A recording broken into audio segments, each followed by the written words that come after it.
up with the court, and you have to document with you, you take the court from the court, and have it for the map. So I'm going back to the back row, because I'm going to do it.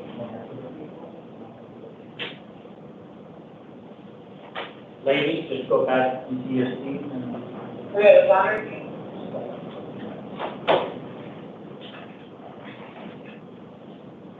Are we ready? 20 or 21?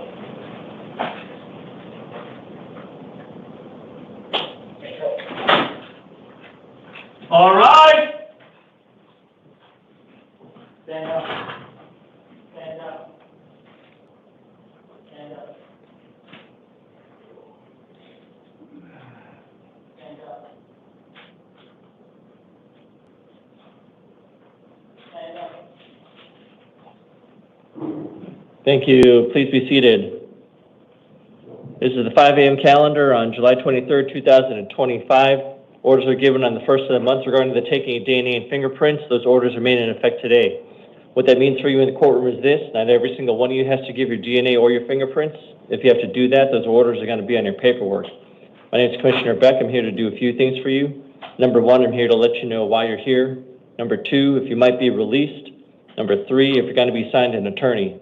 The vast majority of you will be assigned an attorney, which leads to my number one rule. Please don't talk about the facts of your case. Anything you say or do can be used against you. Everything in the courtroom is video recorded, so please don't talk about the facts of your case unless it's with your attorney. Second, I'm sure you're going to have a lot of questions for me. Unfortunately, I'm not your legal counsel, so please save your legal questions for your attorney. Finally, you're going to be hearing about lots of different dates and different types of release conditions. You don't have to memorize all that stuff. All that information is going to be on your paperwork. That's why it's important to keep your paperwork and save it and don't lose it. If you end up missing a court date or not following a written court order, you could just end up back here. Here's how the morning's going to work. I'm going to call two names. First name I call is going to come into the courtroom and stand in front of me at the podium. Second name I call is going to sit on that chair next to the door. Then we're going to keep on cycling through until the calendar is finished. Could I please get Aaron Ingram to the podium? Francisco Tapia to the chair, please. Morning. Morning. Name and date of birth, please. 11/12/88. Name, please. Aaron Ingram. Thank you. You're here today on three matters: a failure to appear warrant, a Superior Court arrest warrant, and an out-of-county warrant. Let me talk to you about your out-of-county warrant. I'm assigning you an attorney. Your next court date's June 25th. That's down at the Pinal County Superior Court. The request of your judge, due to a violation of probation, I'm going to be holding you non-bondable. And so for your next two cases, please don't try to pay your bond because you're being held non-bondable in Pinal County. For your Superior Court arrest warrant, probable cause is previously found for possession of dangerous drugs, a Class 4 felony, possession of narcotic drugs, a Class 4 felony, possession of drug paraphernalia, a Class 6 felony. These were alleged to have occurred back in February 2024. I'm assigning you an attorney. Your next court dates on those are going to be June 30th and July 2nd here in Maricopa County Superior Court. And that has a $50 secured appearance bond. And then for your failure to appear warrant, I'm not assigning you new counsel. You're going to go back to your original attorney. Your next court date's July 3rd in the Maricopa County Superior Court. That one has a $500 secured appearance bond. But you're still going to just be held non-bondable until your Pinal County matters all figured out, okay? Okay. All right, thank you. Please check your left for your paperwork. Francisco Tapia to the podium. Manuel Gutierrez to the chair, please.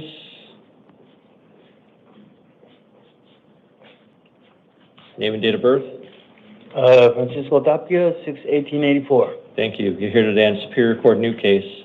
You've been arrested for child abuse, Class 3 felony, aggravated assault, Class 3 felony, simple assault, Class 1 misdemeanor. I found probable cause. I'm assigning you an attorney. Your next court dates are June 30th and July 2nd in the downtown Superior Court, setting a secured appearance bond of $75,000. If you're able to post that bond, pretrial services supervision, you're going to have an electronic ankle monitor. Furthermore, if you bond out, you cannot return to the scene of the crime, no contact with either of the victims or witnesses, or any witnesses. You're not to possess any weapons, drugs, or alcohol. If there's an order of protection that's put out against you, you have to follow those orders, and you may have no contact with either victim whatsoever by any means. You're cautioned that a violation of a no victim contact order can lead to a Class 6 felony. Want to please step to your left for your paperwork, sir? Your Honor, the state is here for this matter. Oh, I'm sorry, sir. Can you please come back? Ms. Stetson, which ones are you appearing on? Your Honor, just for the Teams is echoing really bad, just so you guys know. Okay. There's I'm no appearing echo in on here. number 7 and number 19, Your Honor. Okay. I apologize. Could I have your appearance, please? The only reason the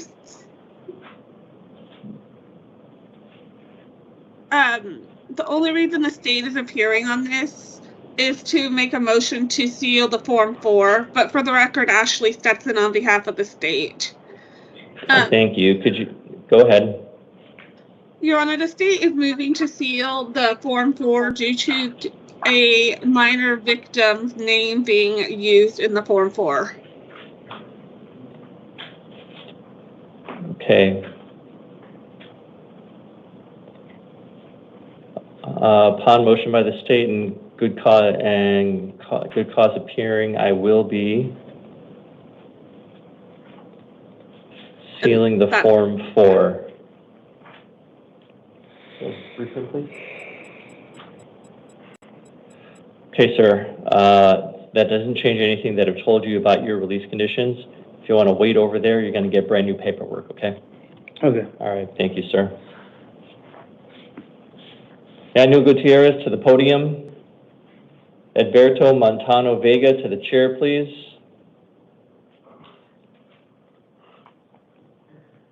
Sir, please remove your hat. Oh, sorry about that. All right. Can I please have your name and date of birth? Manuel Gutierrez, 11/22/1988. Thank you. Sir, you're here today on a Superior Court grand jury warrant and a probation violation warrant. Let me talk to you about your grand jury warrant first.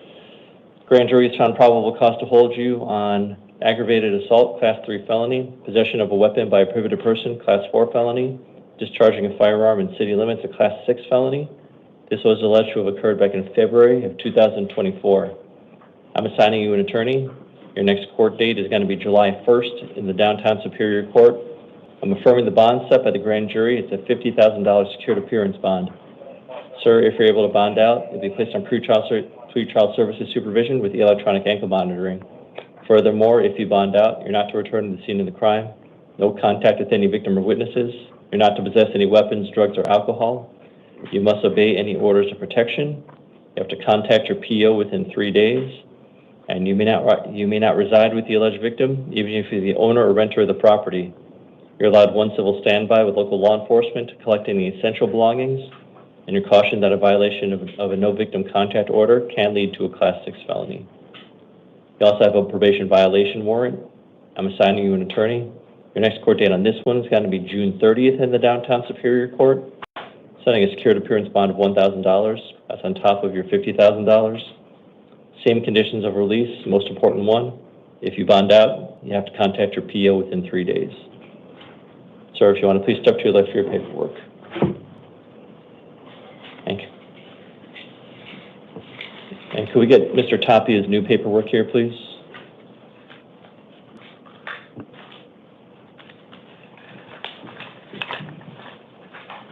Edberto Vega to the podium.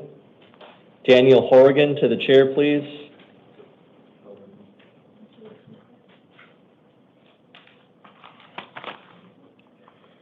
Name and date of birth, please. March 9th, 2001. Name, please. Alberto Alonso, Montaño Vega. Thank you. You're here today on a Superior Court new case and a Justice Court warrant. Let me talk to you about your new case. You've been arrested for disorderly conduct, a Class 6 felony, criminal damage, a Class 1 misdemeanor. I have found probable cause. I'm assigning you an attorney. Your next court dates are June 30th and July 2nd in the downtown Superior Court. Setting a secured appearance bond of $5,000. What was that? $5,000 secured appearance bond. Okay. If you're able to bond out, you'll be placed on pretrial services supervision. You're going to have an electronic ankle monitor. Also, if you bond out, you cannot go back to the scene of the crime. No contact with any victim or witness. You're not to possess any weapons, drugs, or alcohol. Is that after Sir. second court? Or? Oh, okay. Hold on, please. You must obey any orders of protection. Finally, you may have no contact with the victims whatsoever by any means. Yeah. You're cautioned that a violation of a no victim contact order can lead to a Class 6 felony. Yeah. What was your question, sir? Is that after the second court, the bond? The bond starts right now. Unless you pay the $5,000 secured, you won't be able to get out, okay? I won't be able to get out right now? Not today. For how long? Until you pay the bond. Until I pay the bond? Yes, sir. Why? That's the bond that I said. That's not even, whatever the bitch said, whatever the lady said is not even true, my bad. Sir? I apologize. All right, you're gonna hold on until I finish this. That's You also fine. have a justice court warrant. I'm assigning you an attorney. Your next court date's June 26th in the Maryvale Justice Court. Yeah. I'm affirming the bond set by the judge out there. That's a $45 bond. Mm-hmm. Same conditions of release. Sir, you're staying in custody until you pay the $5,000 bond. I don't have based upon the $5,000. Sir, then you're gonna remain in custody at least until June 30th. That's your next court date. Is that, how long, about how long is it? Today's the 23rd. Next court date's June 30th. All right, sir, please step to your left for your paperwork.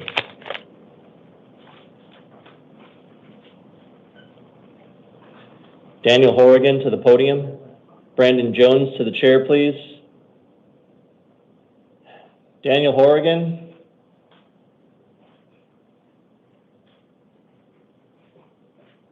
Brandon Jones to the chair, please. Hi, name and date of birth, please. 7/21/78. Name, please. Daniel Horgan. Thank you. You're here today on the Superior Court new case. You've been arrested for burglary in the 3rd degree, Class 4 felony. Possession of burglary tools, a Class 6 felony. Criminal damage, Class 6 felony.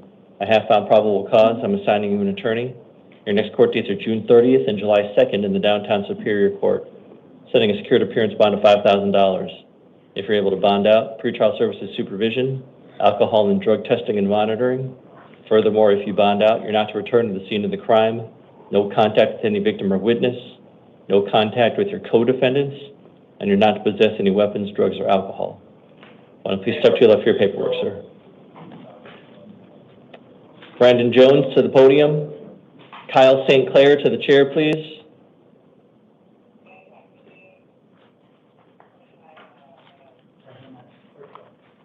Name and date of birth, please. 3/20/82. Name, please. Brandon Jones. Thank you. You're here today on a Superior Court family warrant. Are you familiar with these, sir? No, I missed the court date. This isn't a missing court date. This is a child support warrant. Have you dealt with one of these before? I think so. All right. So, sir, at this time you have a $2,800 purge amount. So what? 2,800. Yes, sir. So here's what's going to happen. Your next court date is going to be June 27th. That's at the Maricopa County Superior Court Family Court. The purge amount is $2,800. You're going to remain in custody until you pay off that amount. If you pay off that amount, you'll get released. You don't get your money back because it goes to child support. So it's kind of like a bond, but in a bond you get your money back. For child support warrants, you don't get your money back. Do you understand that, sir? Can you see if somebody's already posted that bond or the purge? No, sir, no one's posted that. The warrant's active, so you can have someone pay it for you. But at this point, you're going to remain in custody until $2,800 is paid on your books. Okay. All right, sir. So your next court date is going to be June 27th at the family court. All right. Okay. All right. Thank you. Please step to your left for your paperwork. I have to call one warrant, please.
Kyle Sinclair to the podium. Justin Courtney to the chair, please.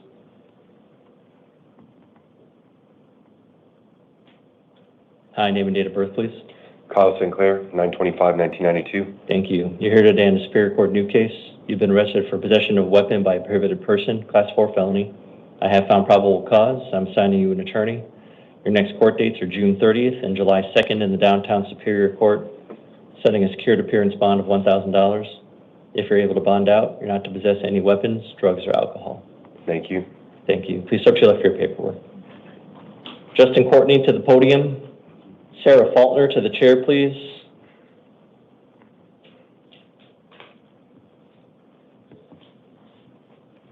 Name and date of birth, please. Justin Courtney, 12/18/82. Thank you. You're here today on a Superior Court arrest warrant and 2 probation violation warrants. Let me talk to you about your new case. Probable cause is previously found for burglary in the 3rd degree, Class 4 felony. This was alleged to have occurred back in July of 2024. I'm assigning you an attorney. Your next court dates are June 30th and July 2nd in the downtown Superior Court, setting a secured appearance bond of $1,000. You also have 2 probation violation warrants. I'm assigning counsel for both of those. Your next court date is going to be June 30th in the downtown Superior Court, setting secured appearance bonds of $500 for each of those. So total $2,000 secured for all 3 of your cases.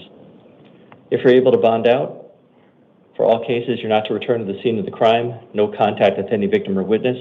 You're not to possess any weapons, drugs, or alcohol. The most important thing, if you bond out, you have to contact your PO within 3 days. Sir, if you want to please step to your left for your paperwork. Sarah Faulkner to the podium. Juan Jacinto to the chair, please.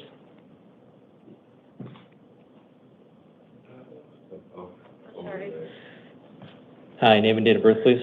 Sarah Faulkner, 1/21/99. Thank you. You're here today on a failure to appear warrant. I'm not assigning you new counsel. You're going to go back to your original attorney. Your next court dates are June 30th and July 2nd in the downtown Superior Court. Affirming the bond set by your original judge, it's a $1,000 cash bond. If you're able to bond out, you're going to be on pretrial services supervision, and you're not to possess any weapons, drugs, or alcohol. Okay. All right, ma'am. Please step to your left for your paperwork. Juan Jacinto to the podium. Adon Aparicio to the chair, please. Name and date of birth, please. Juan Jacinto, Jose Jacinto, August 1995. Thank you. You're here today in the Superior Court new case.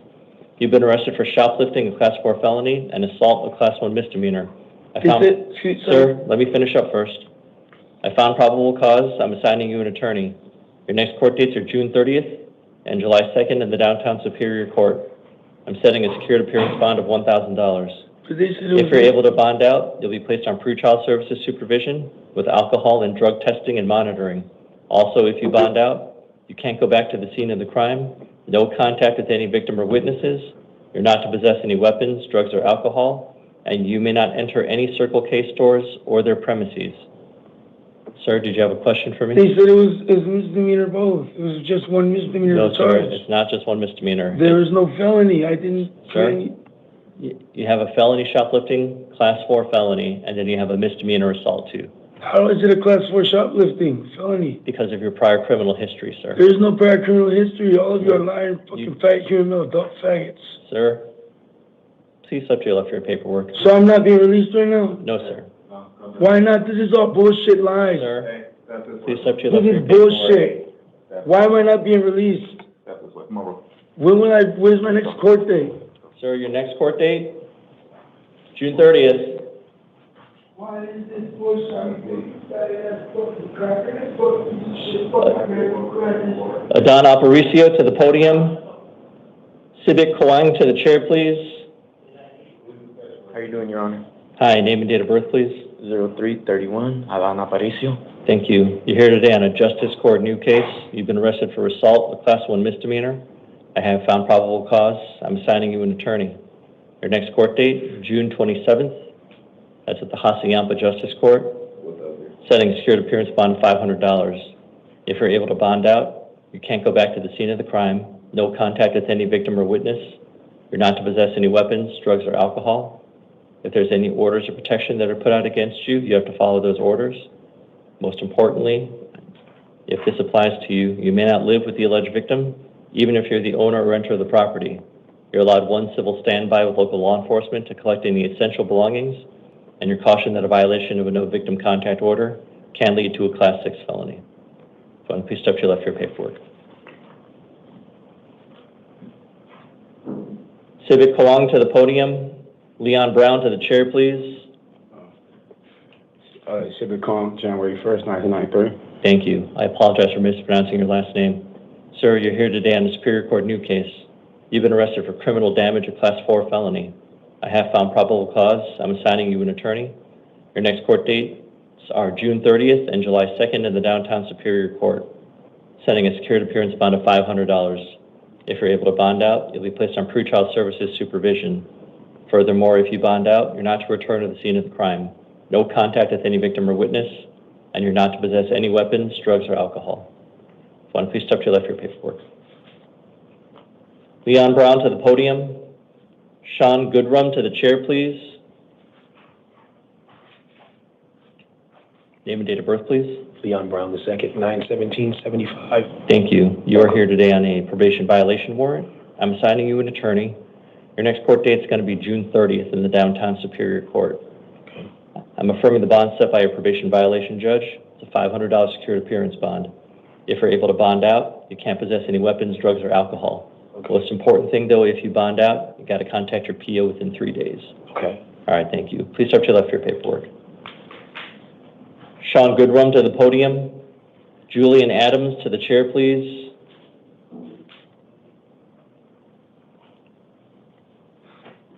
Name and date of birth, please. Sean Goodrum, 12/10/96. Thank you. You are here today on a Superior Court new case and a probation violation warrant. Let me talk to you about your new case. You've been arrested for possession of dangerous drugs, a Class 4 felony. I have found probable cause. I'm assigning you an attorney.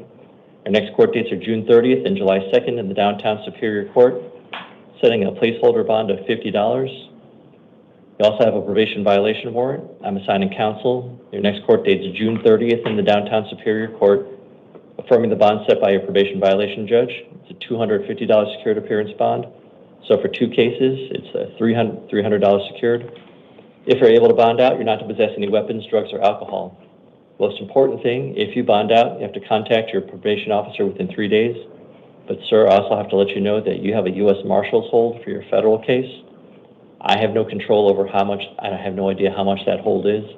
And so you're going to have to take care of that separately. So the probation, state probation, the one you have, It's state. the first one, and then I also have the marshal. And then you have the marshal's warrant. I don't know how much that is, and that's going to be in federal court. That's fine. All right, sir. Please step to the left for your paperwork. Julian Adams to the podium. Bianca Gutierrez to the chair, please. Name and date of birth, please. Julian Adams, 1/17/91. Thank you. You're here today on a failure to appear warrant. I'm not assigning you a new attorney. You're going to go back to your original attorney. Your next court date is going to be June 30th in the Downtown Superior Court. I'm affirming the bond set by a probation violation judge. It's a $250 secured appearance bond. If you're able to bond out, you're not to possess any weapons, drugs, or alcohol. The most important thing, sir, if you bond out, you got to contact your PO within 3 days. All right, thank you, sir. Please step to the left for your paperwork. Bianca Gutierrez to the podium. Job DeLuca to the chair, please. Bianca. Get up. Yeah.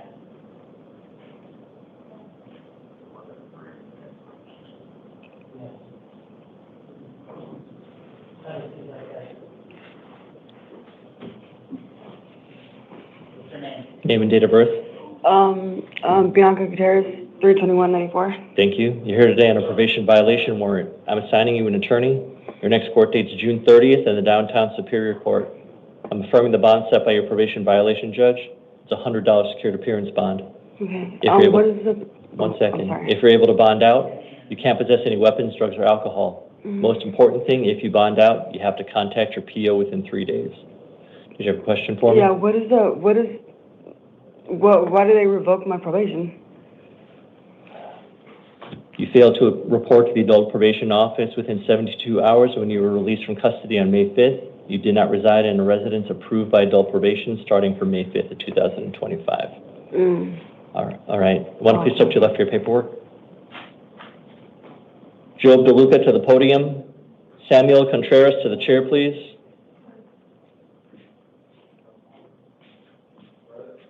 Name and date of birth, please. Joel Patrick DeLuca, 06/03/2003. Thank you. You're here today on a Superior Court new case. You've been arrested for shoplifting, a Class 3 felony. A Class 6 felony. I have found probable cause. I'm assigning you an attorney. Your next court dates are July 8th and July 10th in the downtown Superior Court. If you promise to appear, I'm going to be releasing you today. There's some conditions to your release, though, okay? Yes, sir. You can't go back to the scene of the crime. No contact with any victim or witness. You're not to possess any weapons, drugs, or alcohol. And you're going to be on supervised release. Do you understand all these conditions? Unsupervised? Supervised. You're going to be in supervised release. Okay? What does that mean, sir? You're going to have a supervisor. It's kind of like having a probation officer. So you're going to be supervised when you're out, all right? Yes, sir. All right, sir. Do you understand all these conditions? Yes, sir. Do you promise to follow all these conditions? Yes, sir. Do you promise to appear on July 8th and July 10th at the downtown Superior Court? Yes, sir. Do you understand if you don't show up, a warrant will issue for your arrest? Yes, sir. Upon your promise to appear, I'll be releasing you to the supervision of pretrial services. Sir, you're going to get an envelope. You have to call pretrial services once you're released during normal business hours. Their number's in that envelope. If you don't call them, you'll end up back here. Do you understand that? Yes, sir. All right, thank you. Please step to your left for your paperwork. Samuel Contreras to the podium. Samuel Shoup to the chair, please.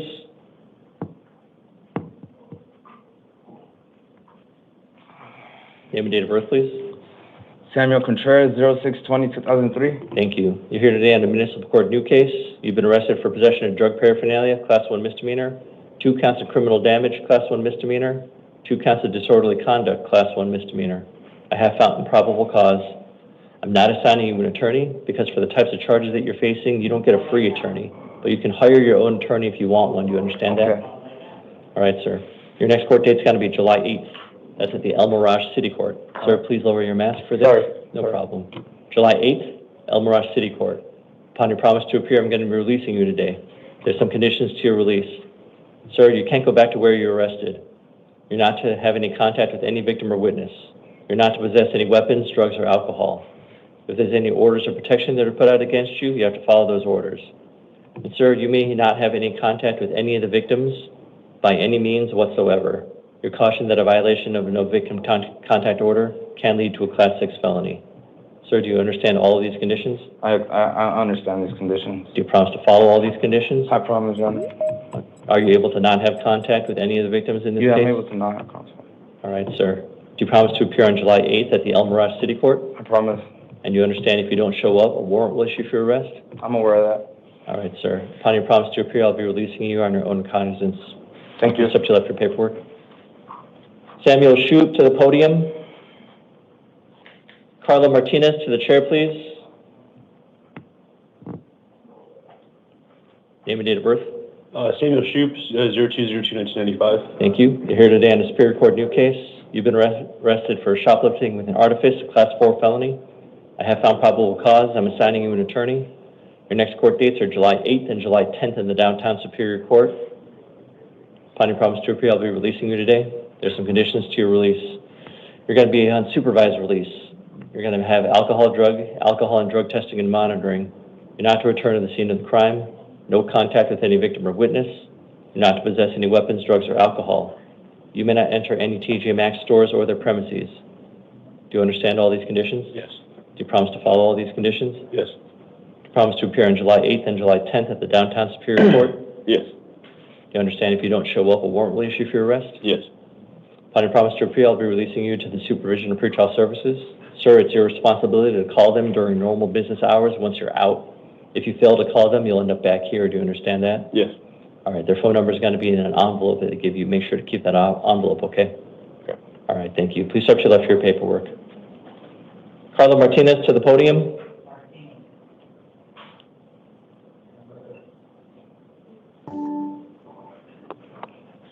Hi, is the interpreter on the line? Yes, I'm here. It's Sebastian, ID number 4322.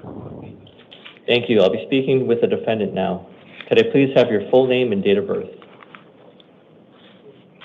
Hola, soy Sebastián, su intérprete de español. ¿Me puede dar, por favor, su nombre completo y fecha de nacimiento? Sí, mi nombre es Carla Martínez Rayos, 15 de noviembre de 1999. Yes, my name is Carla Martinez Reyes, and my date of birth is November 15 of 99. Thank you. You are here today on a new case in the Superior Court. Gracias. Usted está acá por un nuevo caso de la Corte Superior. You've been arrested for one count of shoplifting, a Class 4 felony, Ha sido arrestada por una felonía de robo en tienda and 4 counts of shoplifting, Class 1 misdemeanors. y 4 veces de robo de tienda, así como también crímenes menores. I have found probable cause, and I'm assigning you an attorney. Tengo una causa probable y le voy a asignar a un abogado. Your next court dates are June 30th and July 2nd in the Downtown Superior Court. Y sus próximas fechas son en junio 30 y julio 2 en la Corte Superior del Downtown, del centro. I'm setting a bond of $500. Estoy poniendo una fianza de $500. If you're able to pay that bond and are released, you will be on supervised release. Si puede pagar ese monto en la lista, pueda estar en la lista de no supervisados. Also, if you are released, you are not to return to the scene of the crime, and you cannot contact any victim or witness. Y también, si está en la lista, no puede retornar a la escena del crimen, así como tampoco contactar ningún testigo. You cannot possess any weapons, drugs, or alcohol. No puede poseer ningún tipo de armas, drogas o alcohol. You may not enter any Target stores or their premises. Y pueda que no entre a ninguna tienda de Target o ninguna de sus edificios. Please go to your left for your paperwork. Y por favor, realice su papeleo. Thank you. Thank you, Mr. Interpreter, for your help. Thank you for using Lion Bridge and enjoy the rest of your day. Could we please clear the courtroom and bring in Mr. Martinez?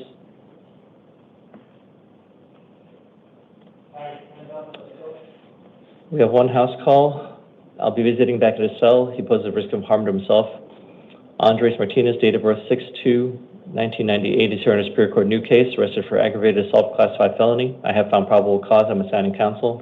Next court dates are June 30th and July 2nd in the Downtown Superior Court, setting a secured appearance bond of $500. If he's able to post bond, pretrial services supervision with the electronic ankle monitoring.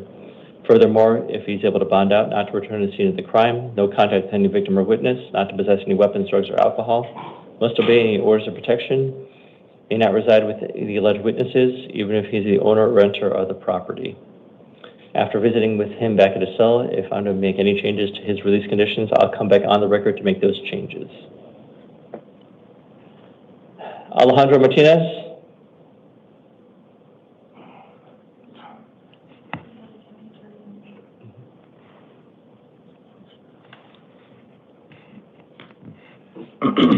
Could I please have appearances starting with the state?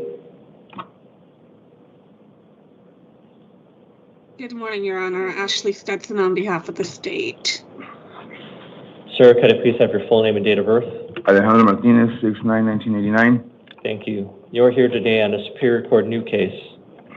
You've been arrested for kidnapping, Class 3 felony, burglary in the second degree, Class 3 felony, attempted sexual assault, Class 3 felony, aggravated assault, Class 5 felony, unlawful imprisonment, Class 6 felony, resisting arrest, Class 6 felony, assault, Class 1 misdemeanor, criminal damage, Class 1 misdemeanor.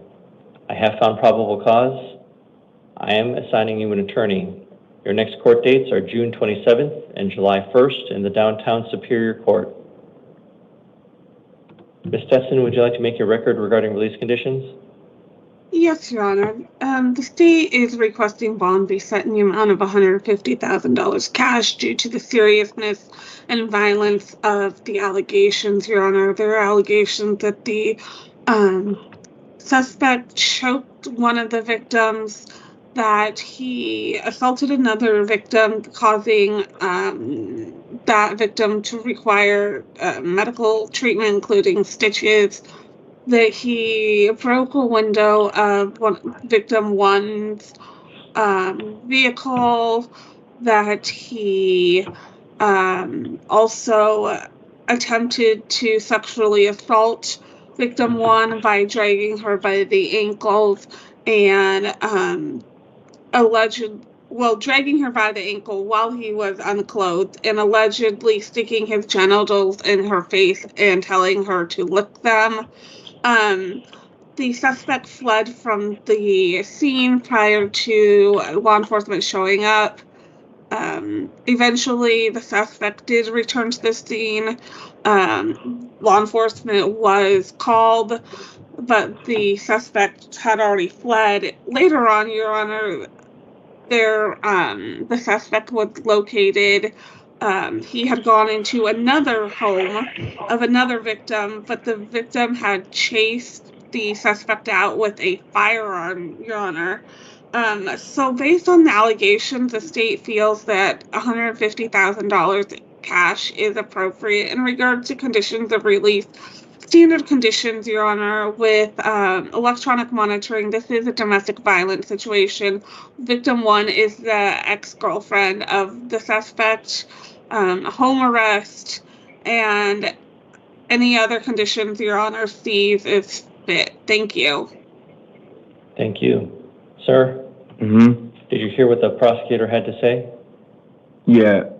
And sir, without talking about the facts of the case or whether you feel like you're innocent or guilty, do you have anything to respond to the prosecutor in what you believe your release conditions should be?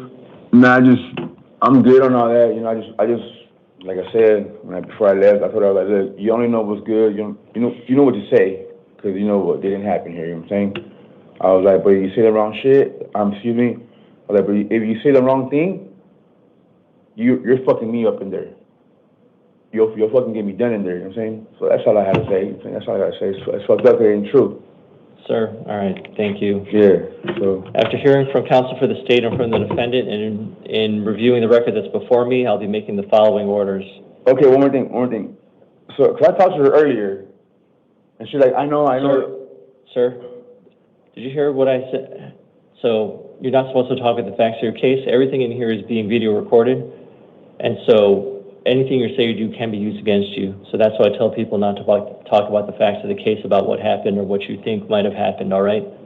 So you got to talk to your defense counsel first to talk about what happened, okay? Because they're there to help you out. So this is not something about that, but can she drop the charges? My lady?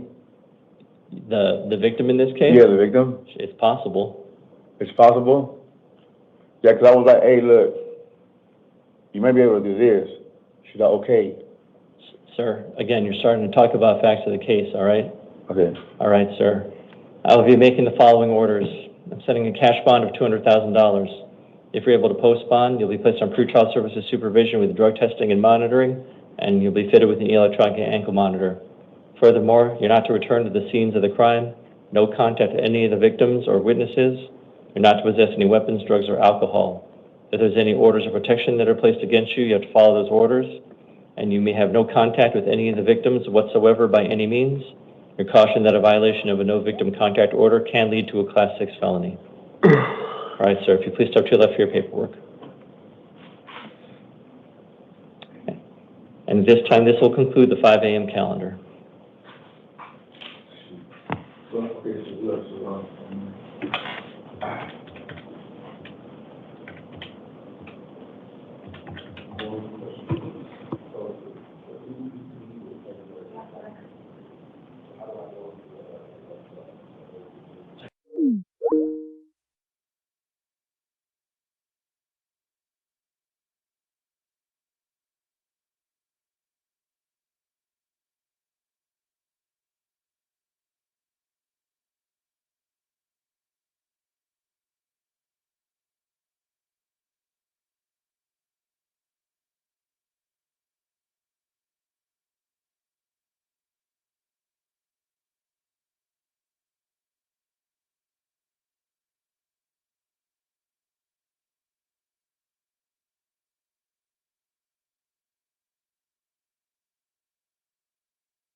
All right, Judge's gonna enter in just a second.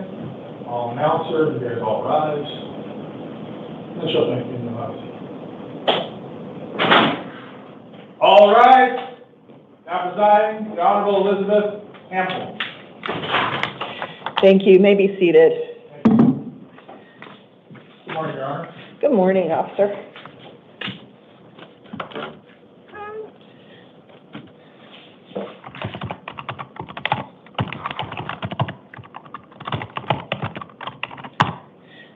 All right, good morning. This is the 8 a.m. initial appearance calendar for June 23rd, 2025. The court's orders for the taking of DNA and fingerprints that were given on the first calendar of this month shall apply to all matters on this calendar.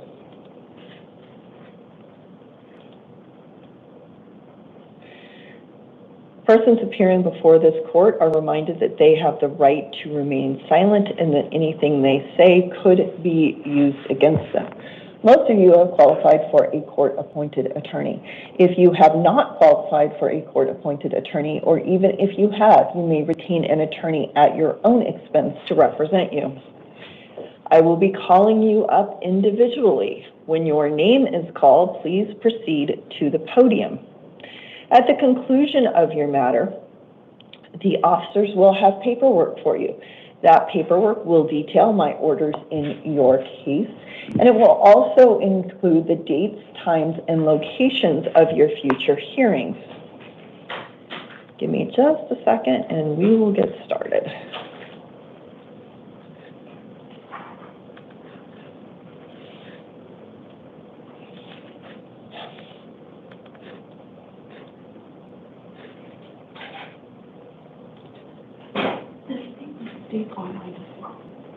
Oh, I don't know what. Ms. Dahl?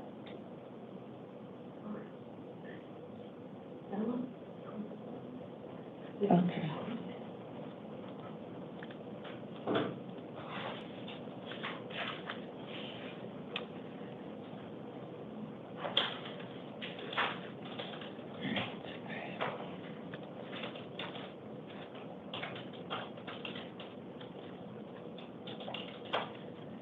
All right, do we have an appearance by the state this morning?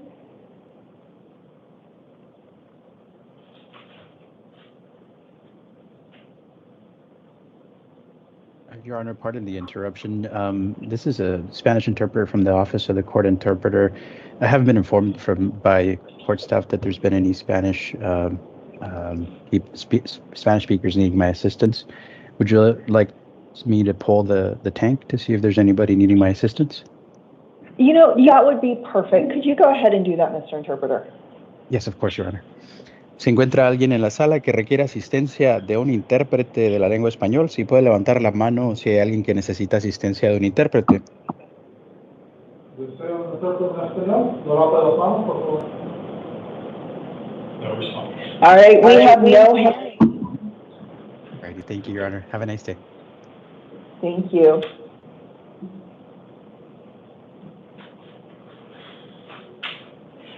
Okay. All right, hopefully we're, okay. All right, we are going to go ahead and get started. Then please, can we please start with Kyle Neely, and then we're going to go to Chantel Clark, please.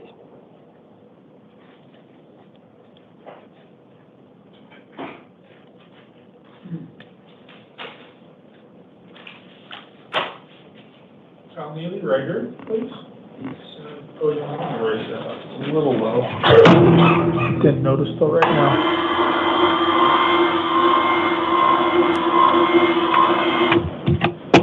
All right, and I apologize. My computer is being very slow this morning. I'm going to go ahead and try to restart it to see if I can speed things up. So hold on for me just a minute. Okay. It kept freezing.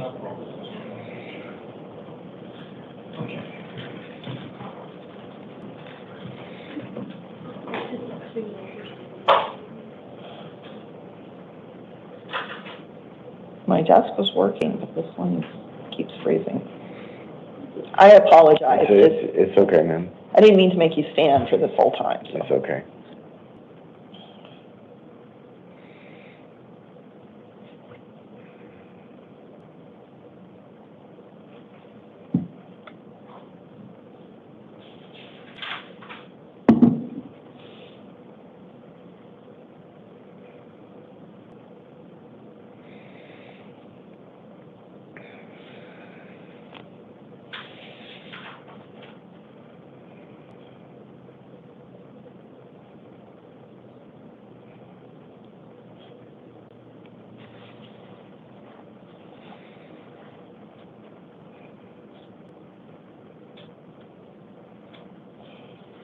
All right, it's moving in the right direction. That's a positive thing.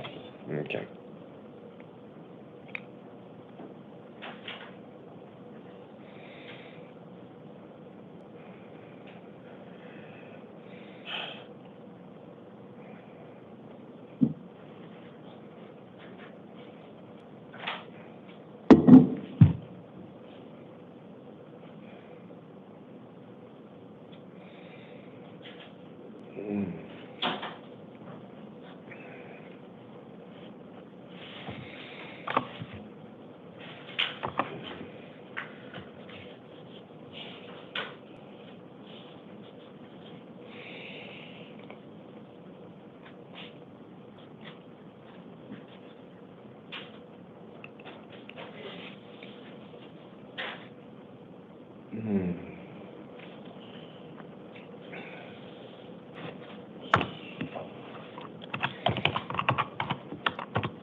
Excuse me.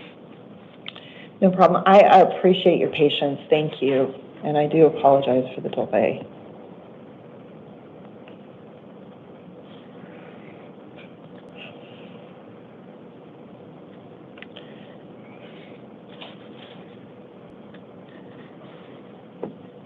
All right.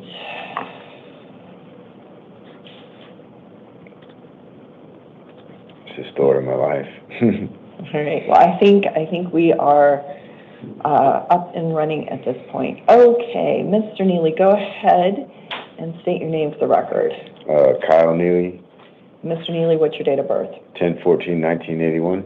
Thank you. And you were arrested yesterday on charges of theft of unlawful theft or control of. I'm sorry. Let me start over.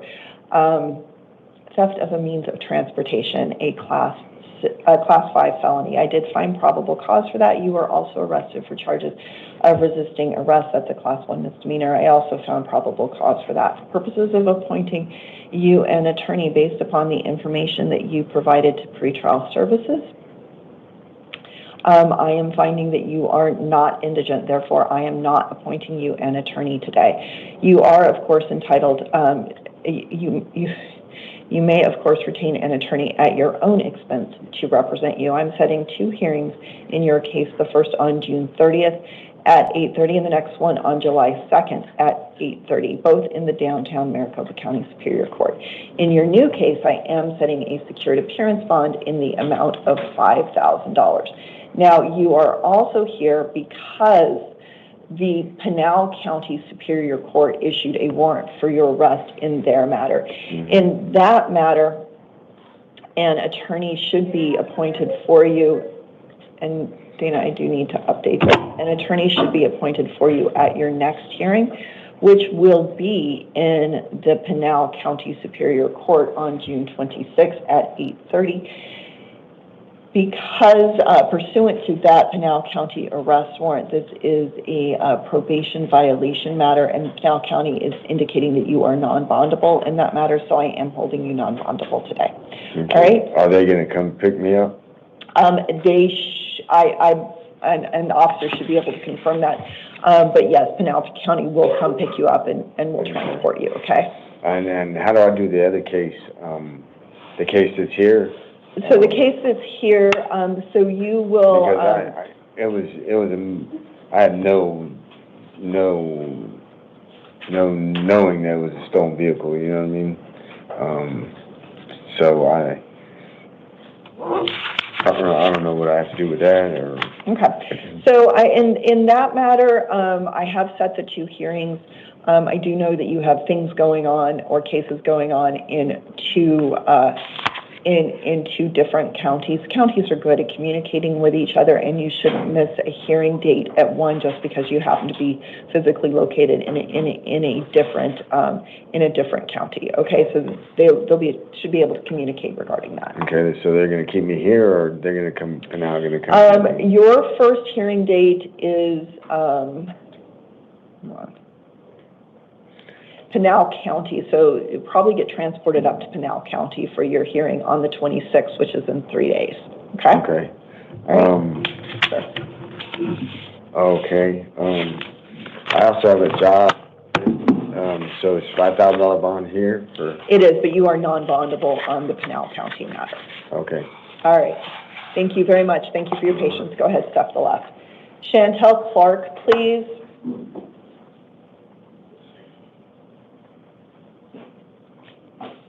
Morning, Your Honor. Good morning, ma'am. Go ahead, state your name for the record. Chantel Clark, 12096.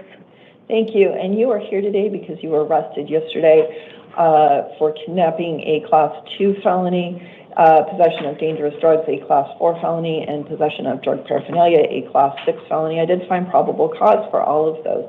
I am appointing you an attorney, and I'm setting 3 hearings in your case. The first on June 30th at 8:30, and the next one on June 30th at 1:30 p.m., and the last one on July 2nd at 8:30. All of those are in the downtown Maricopa County Superior Court. Because you were on release in your case CR 2025-124513 on the date of your new charges, I am holding you non-bondable today. Okay. Go ahead, step forward. Thank you, Your Honor. Thank you. Richard, I'm sorry, Michael Hummel.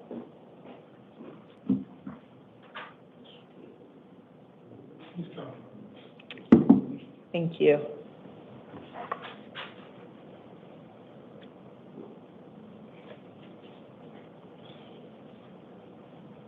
And then after Mr. Hummel, we're going to have Richard Shimko.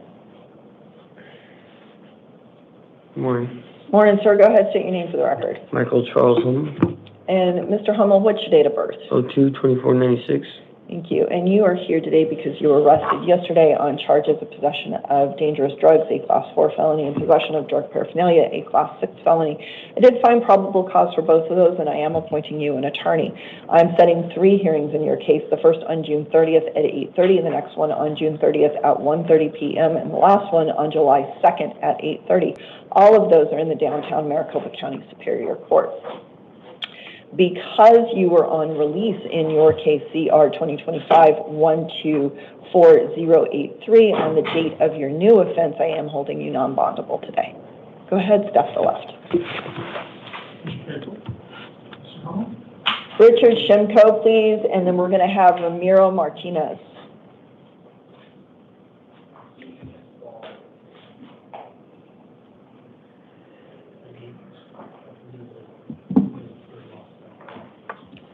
All right, Mr. Shimko, go ahead, state your name for the record. First job, Shimko, Junior, ma'am.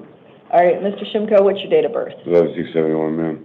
Thank you. And you are here today because you were arrested yesterday on charges of aggravated assault, a Class 3 felony. I did find probable cause for that. I am appointing you an attorney, and I'm setting 2 hearings in your case, the first on June 30th at 8:30, and the next one on July 2nd at 8:30, both of those in the downtown Maricopa County Superior Court.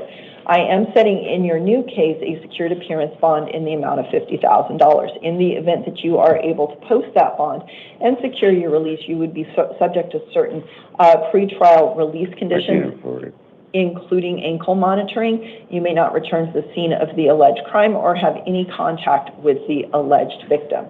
Now, you are also here because the Desert Ridge Justice Court issued a warrant for your arrest for failure to appear in their matter involving a 2024 reckless driving charge. In that matter, I am setting a secured appearance bond in the amount of $50 as a placeholder for credit for time in custody in that matter. Because I am setting a bond, I am appointing you an attorney for the limited purposes, limited representation regarding the bond issue only. I'm also setting a hearing on June 26th at 8:30 in the Desert Ridge Justice Court. If you are still in custody at that point, I think officers will arrange for you to attend that hearing remotely. Okay, ma'am. Thank you. Go ahead, step to the left. Thank you. Ramiro Martinez, please.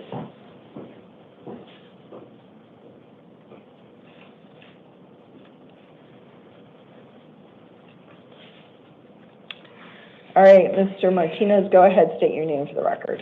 Ramiro Martinez, And Mr. Martinez, what's your date of birth? 04/23/98.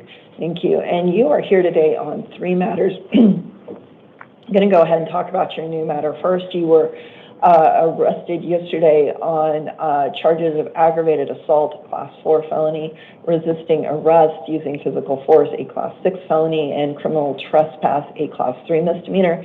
I did find probable cause for all of those. I am appointing you an attorney. And in your new matter, I'm setting 2 hearings, the first on June 30th at 8:30 and the next one on July 2nd at 8:30. Both of those are in the downtown Maricopa County Superior Court. In your new matter, I am setting a secured appearance bond in the amount of $10,000. Now, you are also here because the Maricopa County Superior Court has issued warrants for your arrest in your cases CR 2025-106966 and CR 2023-111302. In your 6966 case, the Maricopa County Superior Court has issued a warrant for your arrest on a direct complaint matter that alleges that on or about May 30th, 2024, you possessed or used narcotic drugs, a Class 4 felony, and on or about that same date, you possessed or used drug paraphernalia, a Class 6 felony. I am appointing you an attorney in that direct complaint matter. And I'm setting 2 hearings, the first on June 30th at 8:30 and the next one on July 2nd at 8:30, both in the downtown Maricopa County Superior Court. In that direct complaint matter, I am setting a secured appearance bond in the amount of $1,000. Now, you are also here because the Maricopa County Superior Court has issued a warrant for your failure to appear in that case. In that matter, I am not appointing you an attorney because one should already have been appointed for you. I am setting a hearing on June 30th at 8:30 in the downtown Maricopa County Superior Court, and I am setting a secured appearance bond in the amount of $500. Now, you are on probation. In the event you are able to post your bonds and secure your release, you would need to contact your probation officer within 72 hours. Okay, go ahead, step to the left. Liu, please, and then Hajar Amir.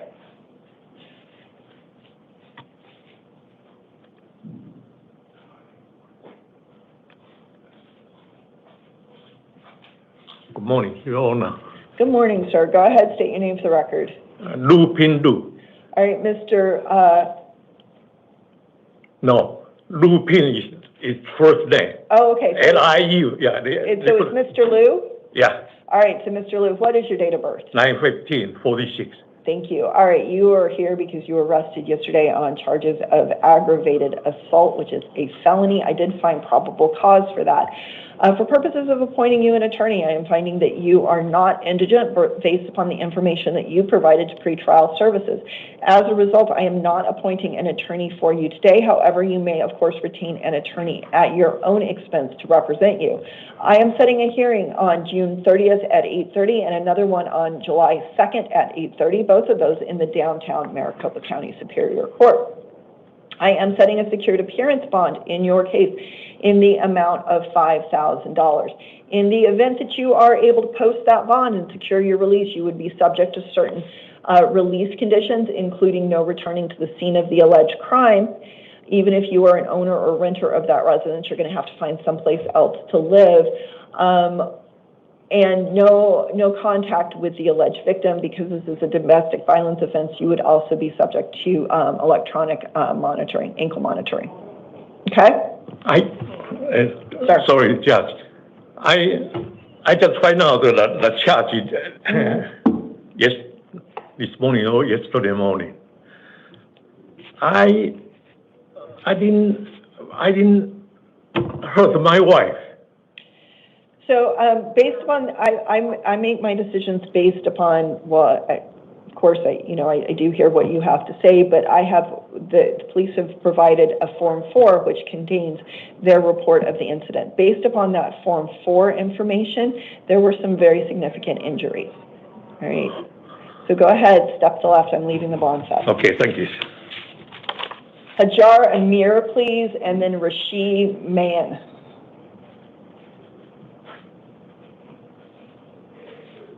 Good morning. Good morning, ma'am. Go ahead, state your name for the record. Go ahead, state your name for the record. My name is Hajar Amir. And Ms. Amir, what is your date of birth? July 17, 1999. Thank you. And you are here today because you were arrested yesterday on charges of aggravated assault, Class 6 felony, and resisting arrest, a Class 1 misdemeanor. I did find probable cause for those. I am appointing you an attorney. I'm setting 2 hearings in your case, the first on June 30th at 8:30 and the next one on July 2nd at 8:30, both in the downtown Maricopa County Superior Court. I am setting a secured appearance bond in your case in the amount of $5,000. Okay. So am I going to go home today? You can post, I am setting a secured appearance bond, so you can work with a bond company to post that bond. Okay, go ahead, step left. Rashid Mann, please, and then Sherman Mitchell.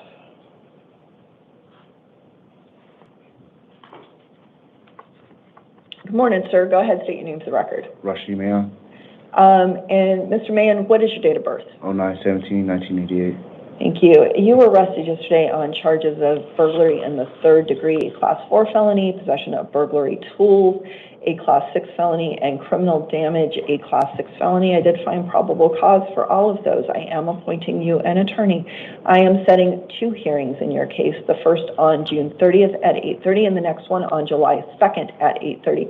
Both of those in the downtown Maricopa County Superior Court. I am setting a secured appearance bond in your case in the amount of $2,500. In the event you are able to post that bond and secure your release, you may not return to the scene of the alleged crime, and you may not have any contact with any co-defendant. There are other release conditions, and those are all set forth in your paperwork there. Go ahead, step left. Thank you.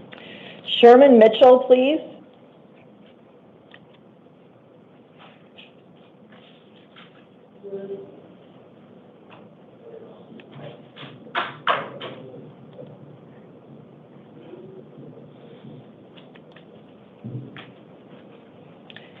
And then after Mr. Mitchell, we're going to have Quentin Romero.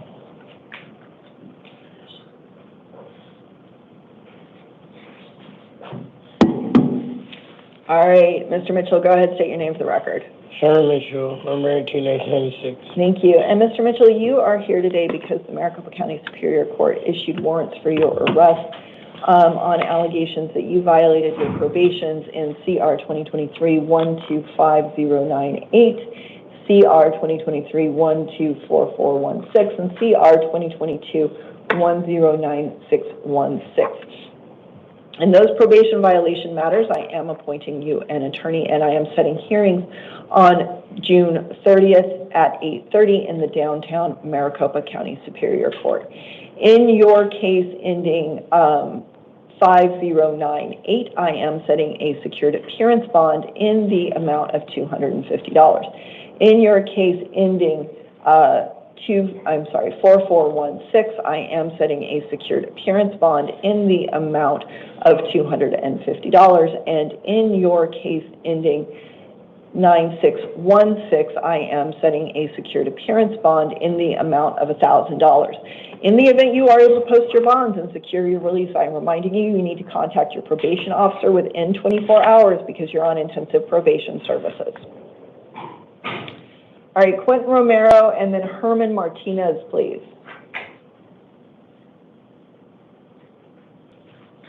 Good morning, Your Honor. Good morning, sir. Go ahead, state your name for the record. Quentin Romero, June 4th, 2003. Thank you. And Mr. Romero, you are here today on two matters. We're going to go ahead and talk about your new case first. You were arrested yesterday on for aggravated domestic violence, a Class 5 felony, and criminal damage, a Class 1 misdemeanor. I did find probable cause for that. On your new charges, I am appointing you an attorney, and I'm setting two hearings. The first on June 30th at 8:30, and the next one on July 2nd at 8:30, both in the downtown Maricopa County Superior Court. In your new matter, I am setting a secured appearance bond in the amount of $500. You also would be subject to certain release conditions. You may not return to the scene of the alleged crime or have any contact with the alleged victim. Full release conditions are set forth in your paperwork. Now, you are also here because you are currently on probation in CR 2022-140307. In that matter, your new charges would constitute a violation of Term 1 of that probation. I am appointing you an attorney in the probation violation matter, and I'm setting a hearing on June 30th at 8:30 in the downtown Maricopa County Superior Court. I am also setting a secured appearance bond in the probation case in the amount of $1,500. Thank you. In the event you are able to post those bonds and secure your release, you would need to contact your probation officer within 72 hours. Yes, ma'am. Go ahead, step to the left. Thank you. All right, Herman Martinez, please. And then David Marlowe.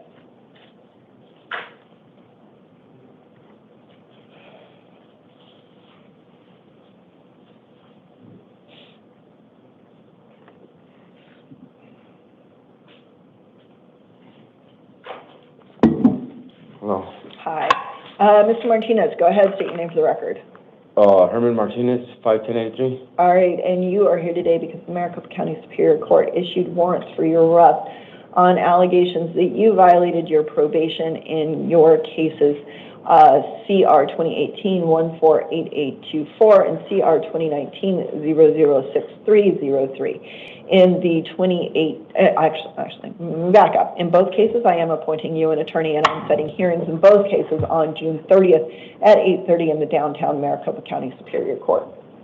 In the 2018 case, I am setting a secured appearance bond in the amount of $500, and in the 2019 case, I am setting a secured appearance bond also in the amount of $500. In the event you are able to post your bonds and secure your release, I am reminding you, you would need to contact your probation officer within 72 hours, okay? All right. Go ahead, step to the left. David Marlowe and then Eric Taylor.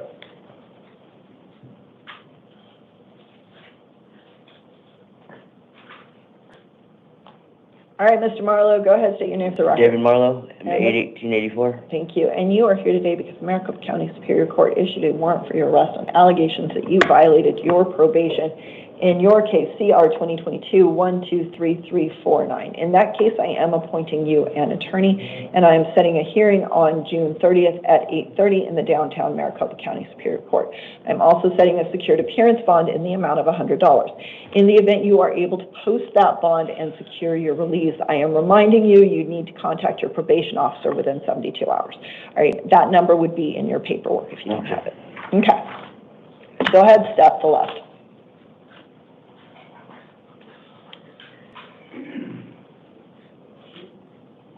All right, Eric Taylor and then Samuel DeLimos, please.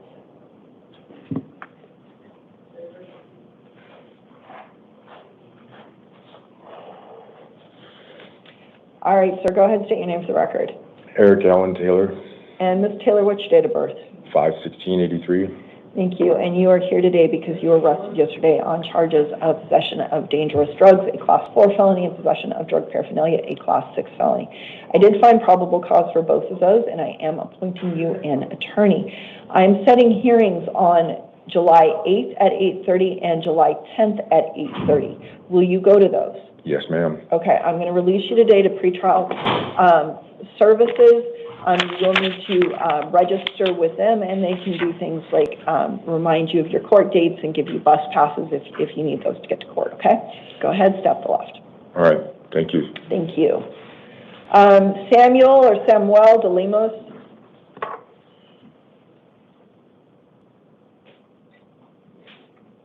Good morning, Your Honor. Good morning, sir. Go ahead, state your name for the record. My name is Samuel DeLemos, And Mr. DeLimos, what is your date of birth? 11/03/1963. Thank you. And you are here today because you were arrested yesterday on charges of DUI, a Class 1 misdemeanor, DUI with a BAC of .08 or more, also a Class 1 misdemeanor, and failing to admit you carrying a deadly weapon, a Class 1 misdemeanor. I did find probable cause for all of those. For purposes of appointing you an attorney, based upon the information you provided to pretrial services, I am finding that you are not indigent, so I'm not appointing an attorney for you. I am setting a hearing on July 10th at 8:30 in the El Centro Justice Court. Will you go to that? Yes, ma'am. Okay, I'm going to release you today on your own recognizance. However, you are subject to certain release conditions. Those include no alcohol and no driving a motor vehicle. All right? I didn't hear that, sorry. No, those include no alcohol, no driving a motor vehicle. Okay. All right, go ahead, step forward. I just wanted to say, ma'am, that I have a perfect record and I'm a teacher. I don't want to hurt my Okay, career. so show up to court and do what you need to do. All right? Okay. Because I'm sure this is one of those things you tell your students not to do. Thank you. Abu Tariq, please. And then Brandy Enos. Good morning, Your Honor. Good morning, sir. Go ahead, state your name for the record. Abu Musa Treke, date of birth is 03/16/1989. Okay. And I did a very bad job pronouncing your last name. Say it for me one more time. Treke? Tricky? But that's fine. Yeah. Okay. All right. You were arrested yesterday on charges of DUI, a Class 1 misdemeanor. I did find probable cause for that. Based upon the information you provided to pretrial services, I am finding that you are not indigent. Therefore, I am not appointing an attorney for you here today. Oh, wait, hold on. Let me back up. I apologize for that. I apologize. Based upon the information you provided to pretrial services, I am finding that you are indigent and an attorney should be appointed for you at your next hearing, which will be on July 8th at 9:30 a.m. in the White Tank Justice Court. Will you go to that? I live in California, ma'am. So I was wondering if I could go and perhaps I could work with a lawyer who can help me here. Or okay. I do have girls, and my dad has the Alzheimer's disease, so it would be nice if I could go back to California and perhaps come back. Okay, so you don't live in Arizona? No, ma'am. You live in California? Yes, yes. Okay. Will you promise me you will return for that hearing? I must do, otherwise, you know, yes, I am. I'll come back. Okay. So I'm going to allow you to travel to California. I appreciate it. But you must return by your hearing date, which is July 8th. Okay.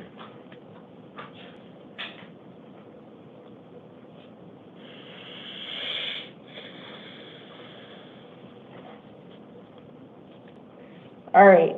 So I'm going to release you today on your own recognizance. I am reminding you that you do need to return by July 8th for that hearing in the White Tank Justice Court. If you don't, a warrant may issue for your arrest. I'm also, there are other release conditions, and those will be in your paperwork. You may not consume alcohol, and you may not drive a motor vehicle. Okay? Okay. All right. Thank you so much. They'll have the paperwork for you. Go ahead, step to the left. I'll get released today. Yes, sir. Okay, thank you. Keep it with you, because it has good stuff on it. Thank you. Brandy Enos, please, and then Corey Kirkpatrick.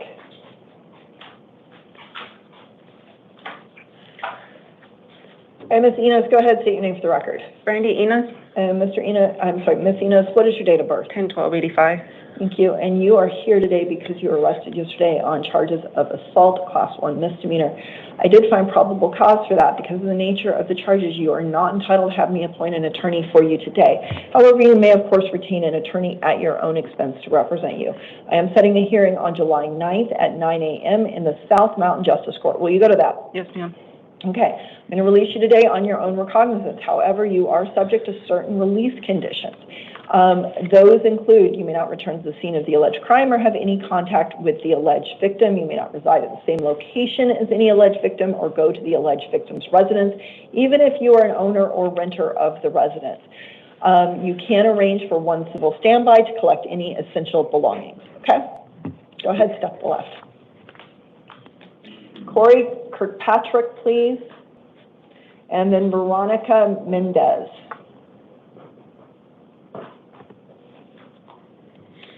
All right, Mr. Kirkpatrick, go ahead and state your name for the record. Corey Kirkpatrick.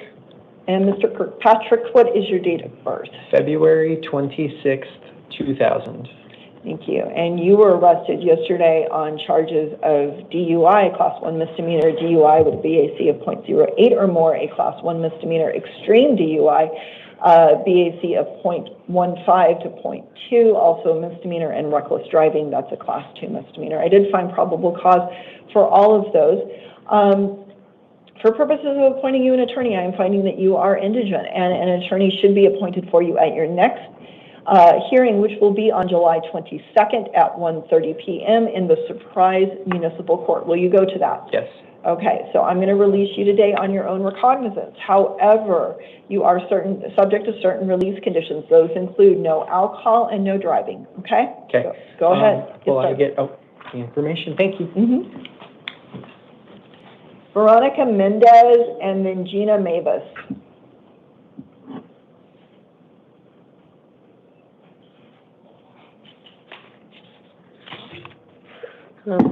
Hi.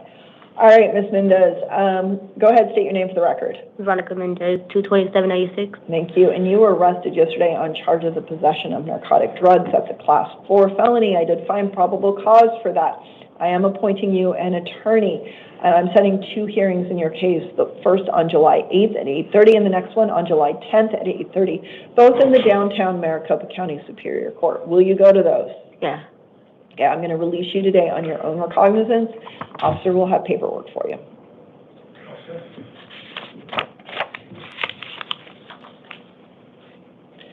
All right, Gina Mavis, please.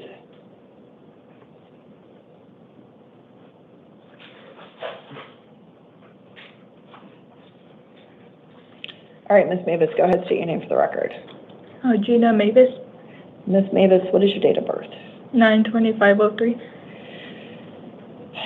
Thank you. You were arrested yesterday on charges of disorderly conduct, a Class 1 misdemeanor, endangerment, a Class 1 misdemeanor, and reckless driving, a Class 1 misdemeanor. I did find probable cause for those.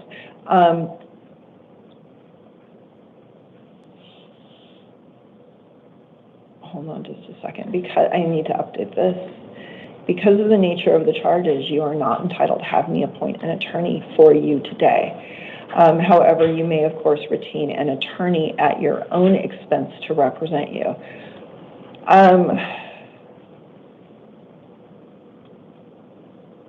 What you did was or the allegations of what happened were dangerous and put people at risk that you didn't even know.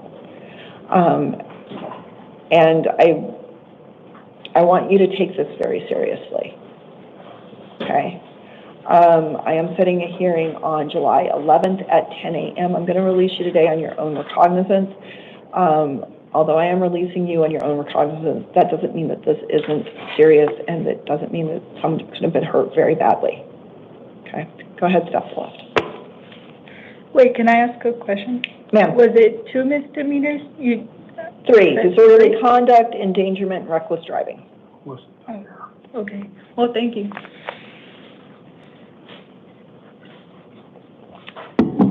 All right. Christopher Jones.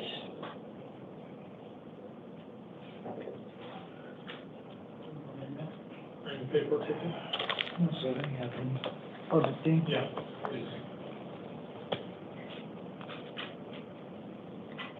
Oh, I was going to say, that looked like Mr. Jones.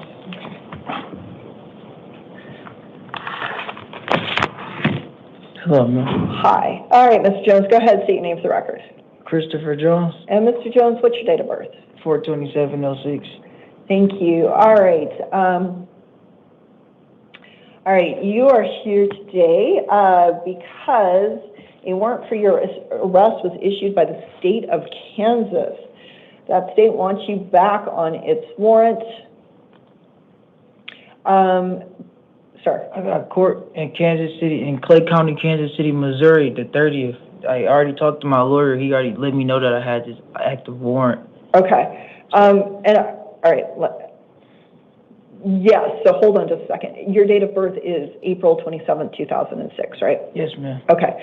So you're aware that this warrant's out there? Yes, ma'am. I just talked to my lawyer Monday morning. Okay. So, all right. So, as you know, Kansas wants you back on that warrant. You got that white laminated card to read, right? Yes, ma'am. Okay.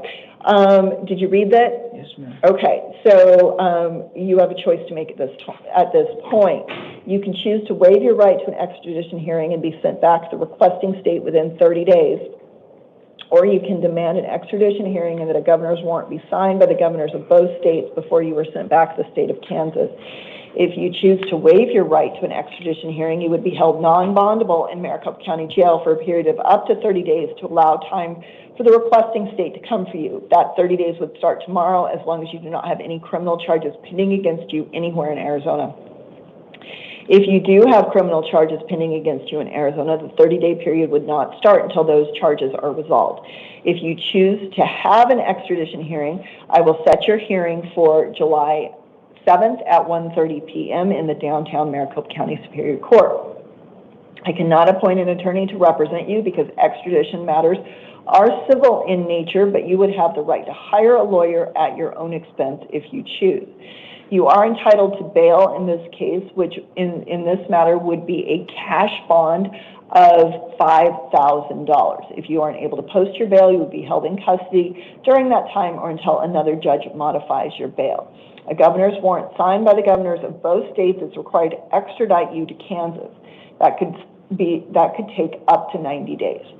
So you need to let me know if you're ready to make a decision about whether or not you want to waive your extradition hearing and be held non-bondable here in Maricopa County, or whether you want me to go ahead and set that $5,000 cash bond, in which case you will have an extradition hearing on July 7th at 1:30 p.m.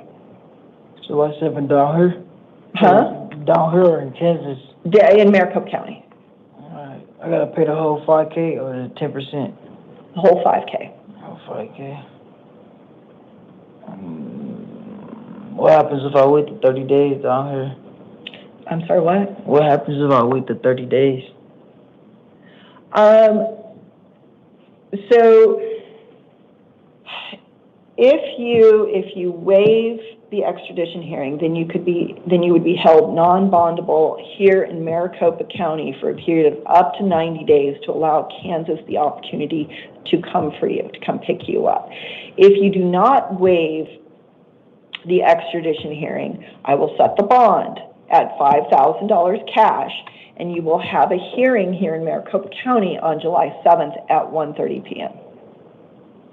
And could the bond be edited, or is it stuck at 5K? I'm gonna set it at 5K.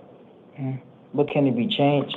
Well, it can be changed at your hearing on July 7th at 1:30 p.m. You can talk to the judge then. I'll stay.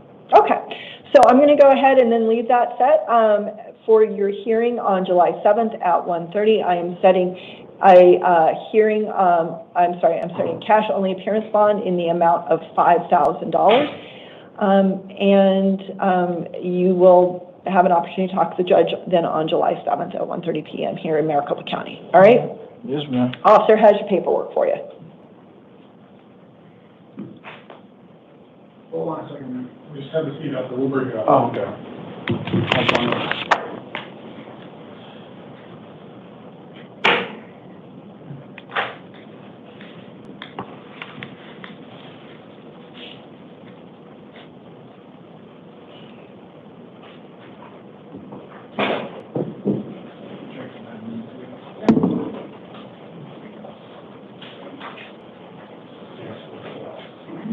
We should probably clear for the next one. Yeah, that's what we're gonna do.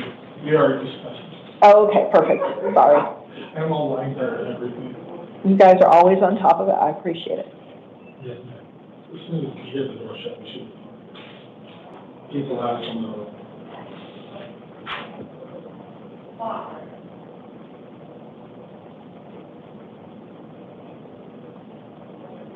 That's it? Come stand at the podium, please. Okay.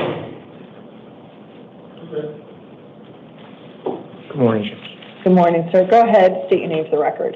Ted Allen, And Mr. Allen, what is your date of birth? September 22nd, 1984. Thank you. All right, you were arrested yesterday on charges of sexual abuse. That's a Class 5 felony. I did find probable cause for that.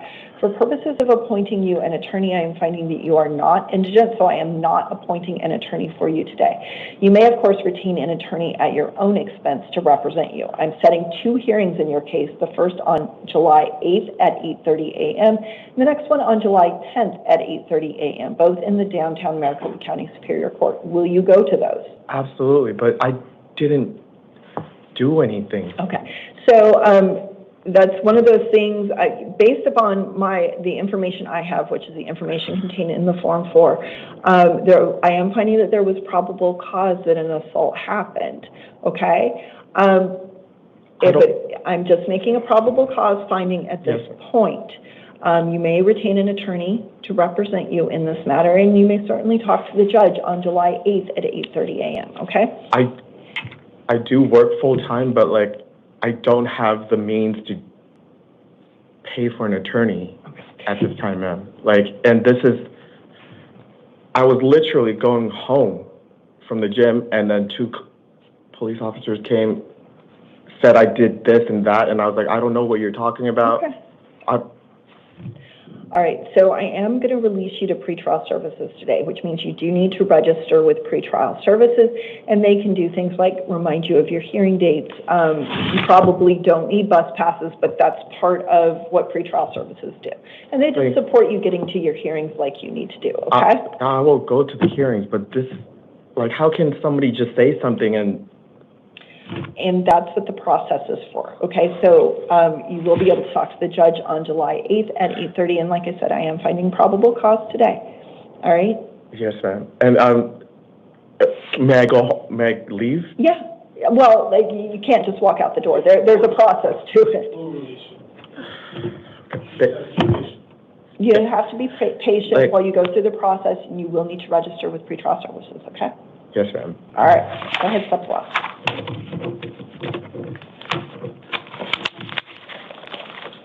All right, which brings us to our one and only house call, Preston Cook. Mr. Cook is here on two matters. Mr. Cook's new matter, Mr. Cook's date of birth is December 5th of 2000.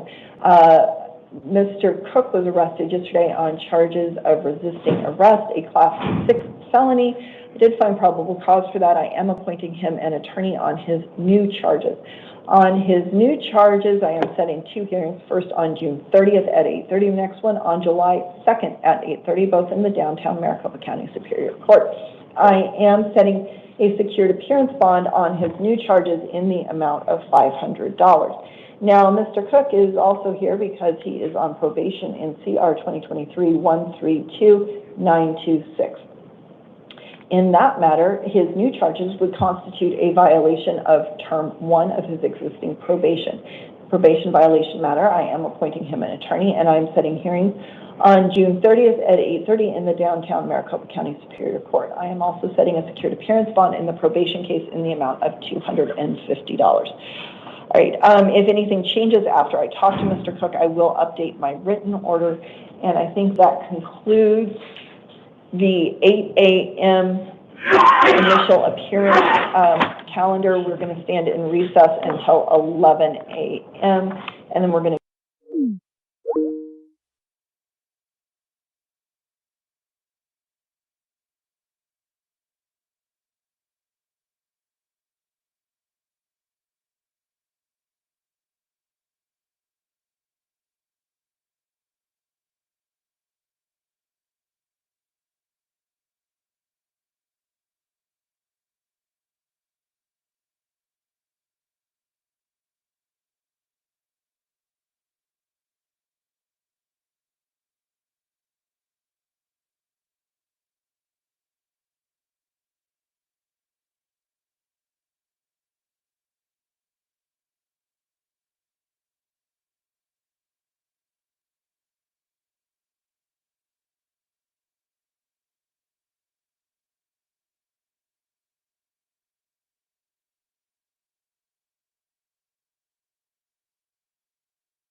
when you send cards, if you're ever in court, they help alphabetize them so you can access them quickly. The court starts sending you documents, which are in court order.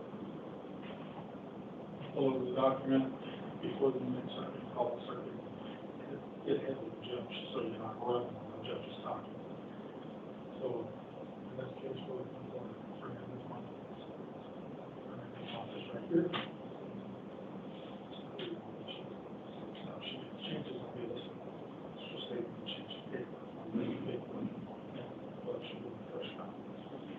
This didn't have a curve. So we will start with interpreting the variable. What judges don't do this function is just explanation.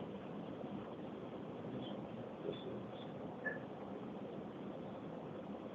check the court number. Yeah, show the actual information on the page. Check. Sometimes you'll have 5-6 pages. Yes, exactly right off the line.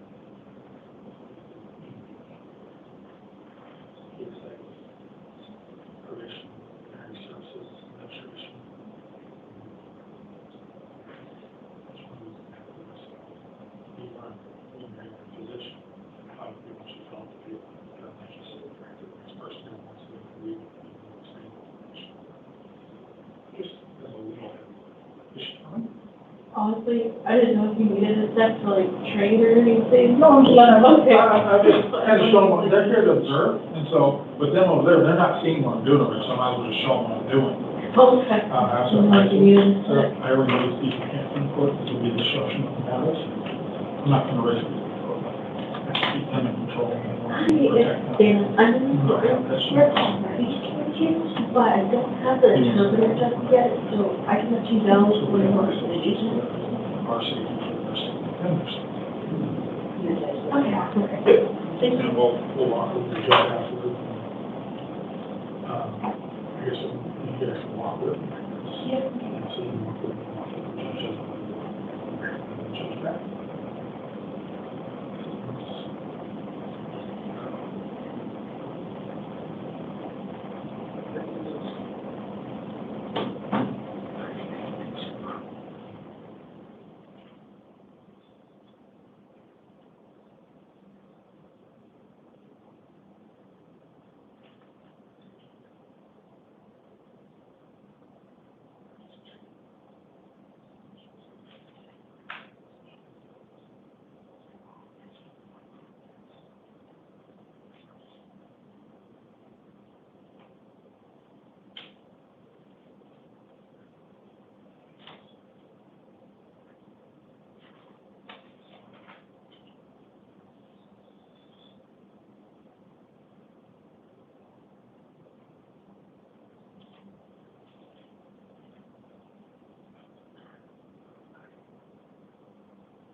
Judge on way? Yeah, she had it go. Okay. So what I'll do, the judge, heads up, the judge, the judge, all of this.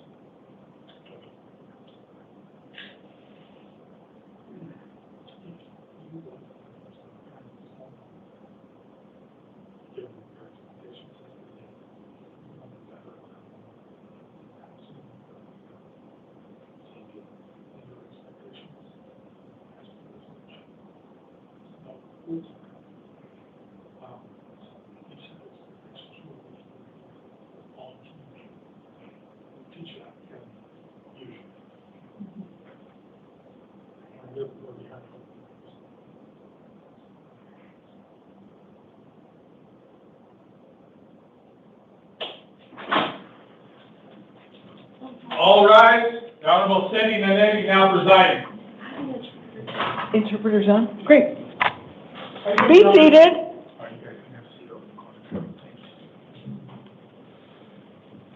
Interpreter, are you on?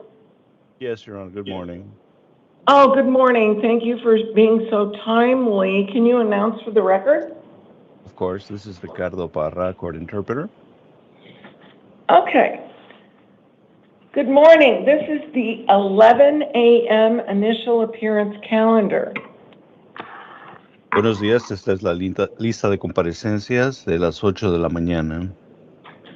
The court's orders for the taking of DNA and fingerprint samples La orden judicial sobre la toma de las huellas dactilares y muestras de ADN that were given on the first calendar of June 2025 la cual fue emitida en la primera lista de comparecencias de junio 2025, shall apply to all matters on this calendar. aplicará a todos los casos de esta lista. Can I have Flamingo Fernandez Montes come in the courtroom behind the podium? Puede pasar Flamingo Fernández Montes, pararse detrás del podio. And then Geraldo Mendoza Espuro to the chair outside the courtroom.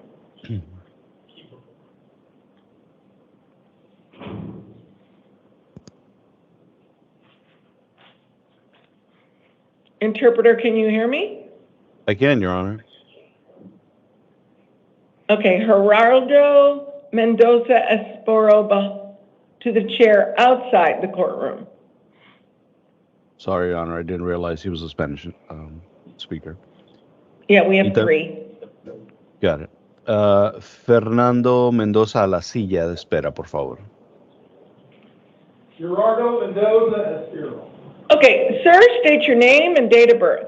Señor, diga su nombre y su fecha de nacimiento. Mi nombre es Flaminio Enrique Fernández Montes y nací en septiembre 12 de 1964. My name is Flaminio Fernández Enrique. Montes Enrique. Flaminio Enrique Fernández Montes, and I was born September 12th of 1964. Okay. Sir, you're here on a Superior Court new case. Está usted aquí, señor, bajo un nuevo caso en el Tribunal Superior. Alleging one count of aggravated driving under the influence with a passenger under the age of 15. Acusado de conducir bajo los efectos, con agravante, y traer a un menor bajo 15 años de edad en el auto. That's a Class 4 felony. Un delito categoría 4. And one count of disobeying or resisting an order of the court, Class 1 misdemeanor. Y un punto acusatorio de desobediencia de particulares ante el orden público. Esa es una falta categoría 1. I've appointed an attorney to represent you. He nombrado un abogado para que le represente. Your next hearing is going to be a status conference, July 8th at 8:30.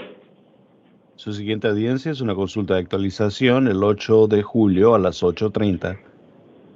I am going to release you to pretrial services. Lo pondré en libertad bajo el servicio de control de procesados. You're going to have alcohol testing and monitoring. Se tendrá que hacer pruebas de alcohol y monitoreo. You are not to possess any drugs without a valid prescription. No deberá usted estar en posesión de ninguna droga sin tener una receta válida. No consuming of any alcohol. No vaya a consumir nada de alcohol. And you cannot drive a motor vehicle with anyone under the age of 18. No puede usted conducir un automóvil con nadie en su auto que tenga menos de 18. Get your paperwork from the court staff. Tome sus documentos del personal. Geraldo Mendoza Espuro, come on in the courtroom. Gerardo Mendoza Espuro, pase a la sala. And then Jose Ayala Lopez to the chair outside the courtroom. Y José Ayala López, afuera de la sala en la silla. Afuera de la sala. Sir, state your name and date of birth. Señor. 0826. Oh. Sir, state your name and date of birth. Señor, dígame su nombre y su fecha de nacimiento. Gerardo Mendoza Espuro, 82695. Gerardo Mendoza Espuro, 8/16 of 95. Is it 8/16 or 8/26 of 95? 26. Sir, you're here on a Superior Court new case. Señor, se encuentra aquí porque tiene un nuevo caso en el Tribunal Superior. Alleging one count of possession of narcotic drug, Class 4 felony. Cual afirma que usted se encuentra acusado de un punto acusatorio de estar en posesión de drogas narcotizantes, un delito categoría 4. One count of possession or use of a weapon in a drug offense, Class 4 felony. Un punto acusatorio de posesión o uso de una arma durante la comisión de un delito categoría 4. One count of possession of drug paraphernalia, class 6 felony. Un punto acusatorio de parafernalia de droga, un delito categoría 6. You were also booked on one count of possession of dangerous drugs, but I did not find probable cause on that charge. También fue usted fichado por una acusación de tener drogas nocivas. Sin embargo, determiné que no existe un motivo fundado para vincularlo a esa acusación a este punto. The reason I didn't is because they need to test whatever the substance is. La razón por la cual no llegué a esa determinación es porque es necesario que hagan una prueba de la sustancia. If it turns out to be a dangerous or a narcotic drug, they will refile that charge. Si es que resulta ser que es una droga peligrosa o narcotizante, entonces volverán a presentar esa acusación en su contra. I've appointed a lawyer to represent you. Nombre un abogado para que le represente. Your next hearing is going to be a status conference, July 8th at 8:30. Su siguiente audiencia es una consulta de actualización el 8 de julio a las 8:30.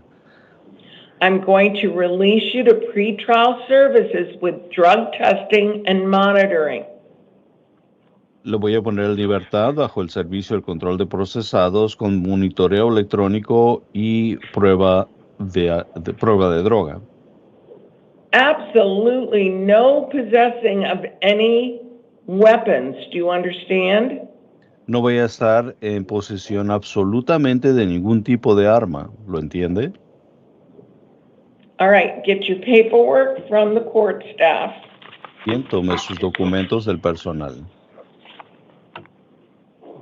Jose Ayala Lopez to the podium outside or in the courtroom. José Ayala López, entre a la sala detrás del podio. Sir, state your name and date of birth.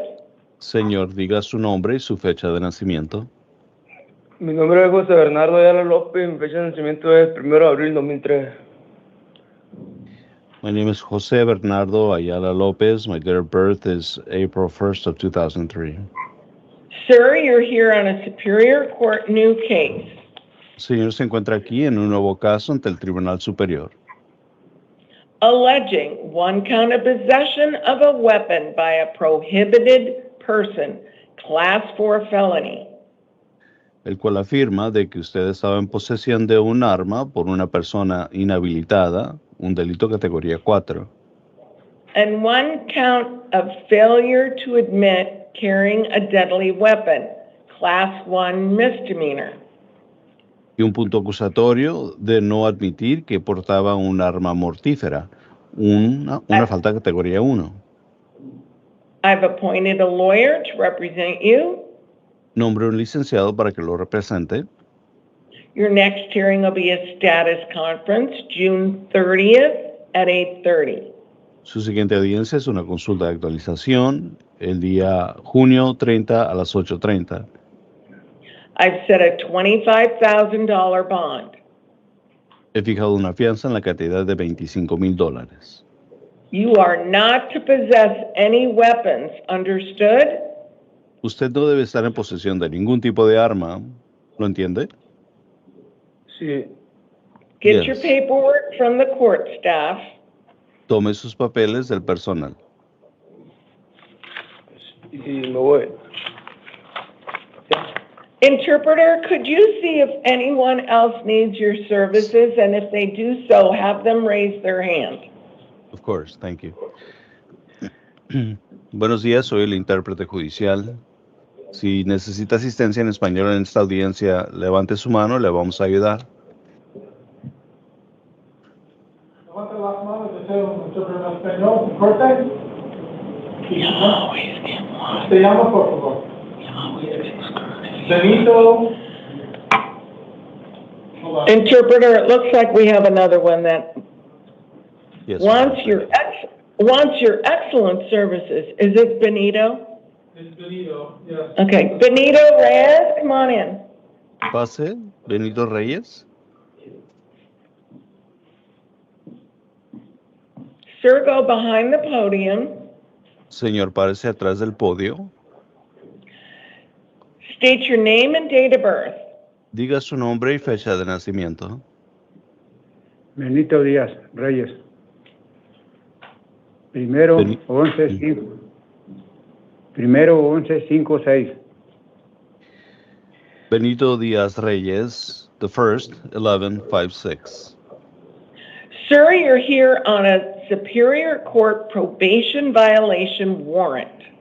Señor, se encuentra usted aquí después de que se emitió una orden de detención en su contra por infringir su régimen a prueba. You're on probation for a Class 3 felony. Está usted en régimen a prueba por haber cometido un delito categoría 3. Probation is alleging you violated terms 3 and 5. El Departamento de Régimen a Prueba afirma que usted ha violado las condiciones número 3 y 5. I've appointed a lawyer to represent you. Nombré un licenciado para que lo represente. Your next hearing will be an arraignment, possible disposition, on June 30th at 8:30. Su siguiente audiencia es una vista incoatoria, posiblemente resolutoria, el día 30 de junio a las 8:30. I've set a $2,500 bond. He fijado una fianza en la cantidad de $2,500. You have a list of release conditions, including if you bond out, you must contact your probation officer within 72 hours. Tiene usted una lista de condiciones que debe observar, incluyendo que si es que deposita usted la fianza y se le pone en libertad, deberá comunicarse con su agente de régimen a prueba dentro de 72 horas de haber sido puesto en libertad. Get your paperwork from the court staff. Tome sus documentos del personal.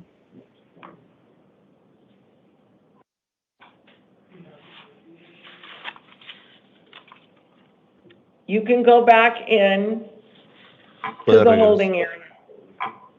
Puede regresar. Anyone else need the services of the interpreter? ¿Hay alguien más que necesita los servicios del intérprete?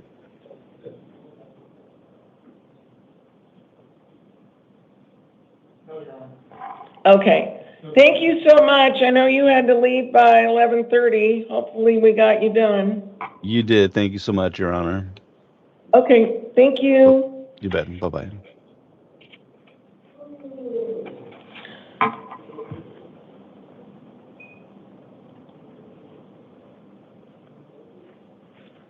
All right.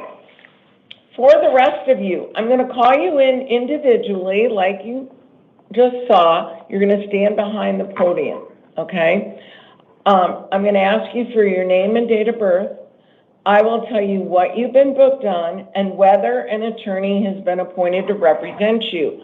I'm also going to give you the date of your next court appearance. Now, I will let you know whether you're eligible for a bond or not. Now, if it's a secured bond, that means you can go through a bonding company. Phone numbers for the various bonding companies are located in that jail area. You can call any one of them. They will accept collect calls. If it's a cash bond, then you have to pay the entire amount of the bond. I'm also going to tell you if I've set any release conditions. You need to follow each and every condition if you want to remain released. They're like no going back to the scene of the crime or no contact with the alleged victim.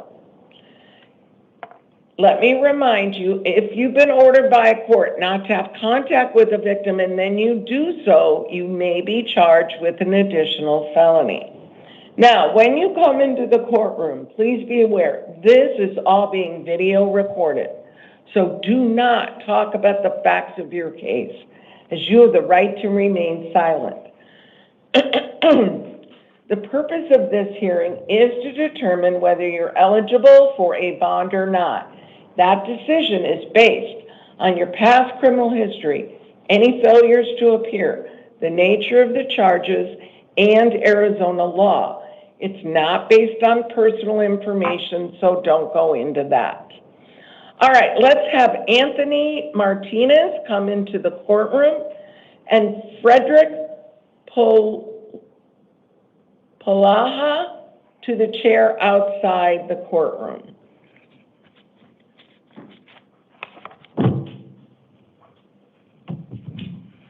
All right, sir, state your name and date of birth. Anthony Tyler Martinez, 09/24/2003.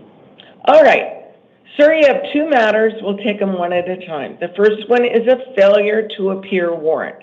This is for a charge of possession of dangerous drugs, class 4 felony.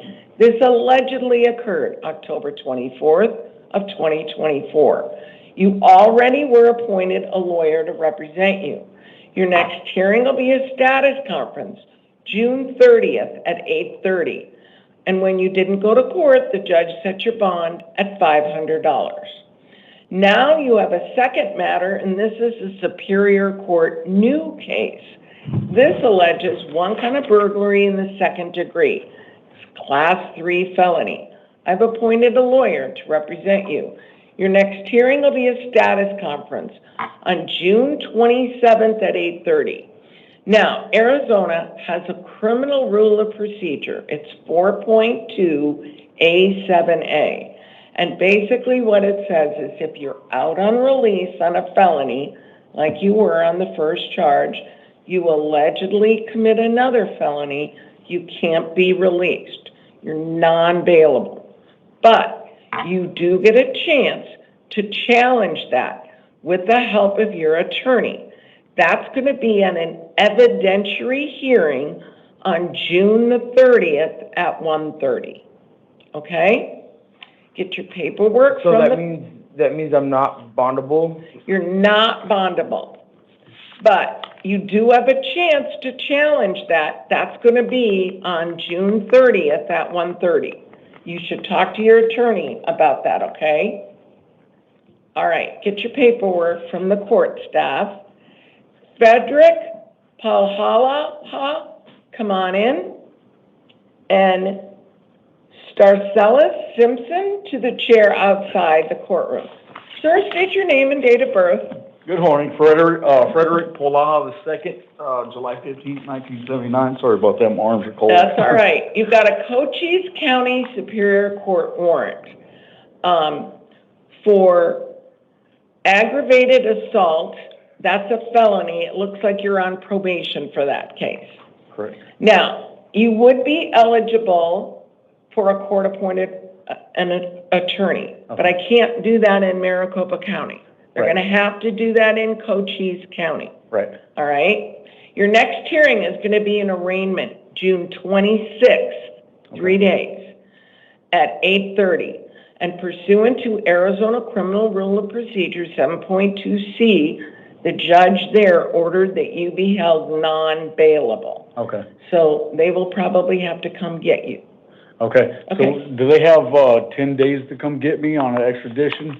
No, this isn't an extradition, but they need to come get you before your next court hearing, Right. which is 3 days.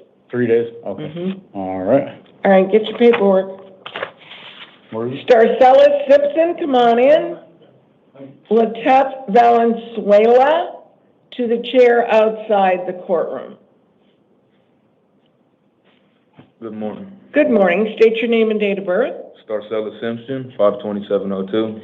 Okay, you have a Superior Court new case alleging one kind of aggravated assault impeding breathing. It's a class 4 felony. I've appointed a lawyer to represent you. Your next hearing will be a status conference June 30th at 8:30. Set a $25,000 bond. If you post that bond, no returning to the alleged scene of the crime, no possessing of any weapons, absolutely no contact with the alleged victim. When I say contact, I mean no emails, no texting, no calls, no social media, no calling somebody else to talk to the victim. No contact. Got it? Yes, I have a quick question. Yeah. The scene of the crime is my apartment, and how would I contact my children? You cannot have any contact with, do you have a custody agreement at this time? No. Then you're not going to be able to have contact. Talk to your lawyer about it, but not at this point. All right, and I won't be leaving. Especially if your children were present when this happened, you also cannot have any contact with any possible witnesses. Okay. And I won't be leaving today? You won't be leaving unless you post a bond of $25,000. You go through a bonding company. Alrighty. It's secured, not cash. Okay. Get your paperwork. Leticia Valenzuela, come on in.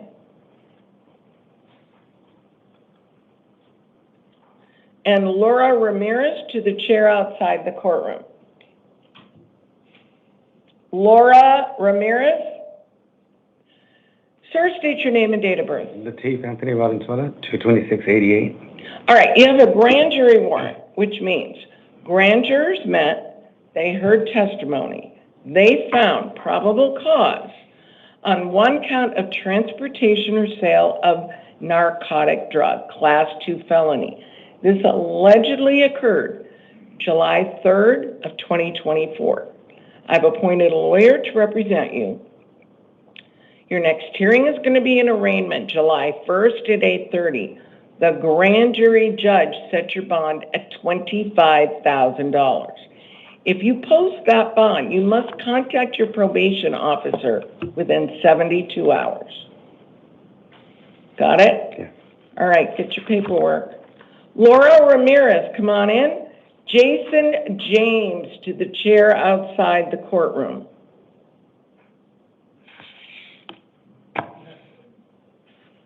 Ma'am, state your name and date of birth. Laura Ramirez, 2591. All right, you have two matters. We'll take them one at a time. The first one is a Superior Court new case alleging one kind of criminal trespass in the first degree of a residential structure. That's a class 6 felony. I've appointed a lawyer to represent you. Your next hearing will be a status conference, June 30th at 8:30. And I've set a $900 bond on this. Now, your second matter is a probation violation warrant. You're on probation for a class 2 felony. Probation is alleging you violated your probation because you got the new charge that we just talked about. That's called a term 1 violation. I'm appointing a lawyer to represent you. Your next hearing is going to be an arraignment, possible disposition, June 30th at 8:30. Set a $5,000 bond, all right? Now, if you post these two bonds, you cannot return to the alleged scene of the crime, and you must contact your probation officer within 72 hours. Got it? Get your paperwork from the court staff. Jason James, come on in. Javon Terrell to the chair outside the courtroom.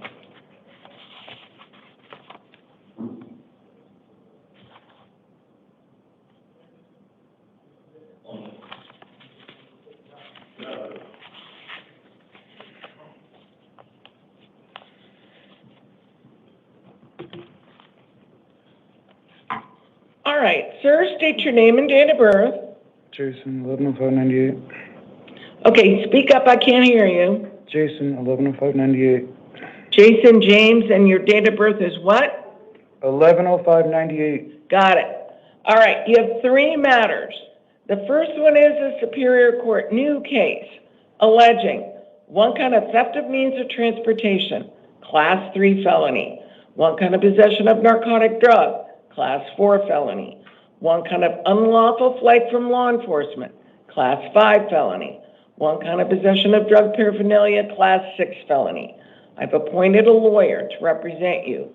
Your next hearing will be a status conference, June 30th at 8:30. And I've set a $5,000 bond. Then the other two matters are probation violations. You're on probation for 2 Class 6 felonies. Probation is alleging you violated term 3, 5, and 15 on your probation on each of these.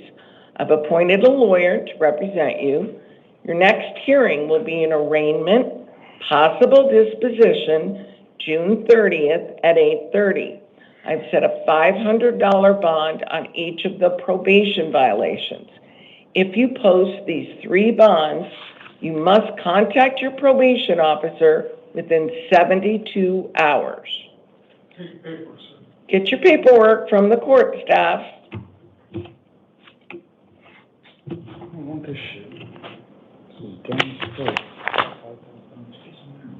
Javon Terrell, come on in. And Anthony Gabbert to the chair outside the courtroom. Sir, state your name and date of birth. Javon Terrell, 0209-2005. All right, you've got a Superior Court new case alleging 2 counts of aggravated assault on a first responder, Class 4 felony.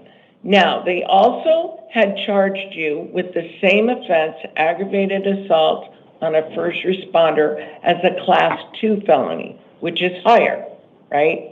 Class 1 is murder, and then it goes down from there to Class 6 is the lowest. I did not find probable cause on the Class 2. I think it should have been a 4. So I made that change, so you have 3 counts of aggravated assault on a first responder, all Class 4s, no Class 2s, okay? That is to your benefit, okay? And then 1 count of resisting arrest, Class 6 felony, and 3 counts of criminal damage, and those are misdemeanors, Class 1, okay? I've appointed a lawyer to represent you. Your next hearing will be a status conference, June 30th at 8:30. Set a $5,000 bond. If you post that bond, no returning to the alleged scene of the crime, no possessing of any weapons. This is not cash. You can go through a bonding company. Now, you went like this. I didn't know if you had a question. I can't give you legal advice. Oh, you already answered it. Pardon? You already answered it. Okay. All right, get your paperwork. Anthony Gabbert, come on in. Tamarcus Pearson to the chair outside the courtroom.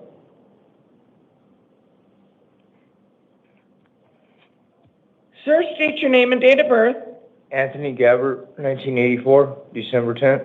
Okay, you've got a Superior Court new case alleging 1 count of theft of means of transportation, Class 3 felony. I've appointed a lawyer to represent you. Your next hearing is going to be a status conference, June 30th at 8:30. Set a $2,500 bond. Not cash. It's secured. You can go through a bonding company. No returning to the alleged scene of the crime. No contact with the alleged victim. Got it? Get your paperwork from the court staff. Tamarcus Pearson, come on in. Victor Benavides to the chair outside the courtroom.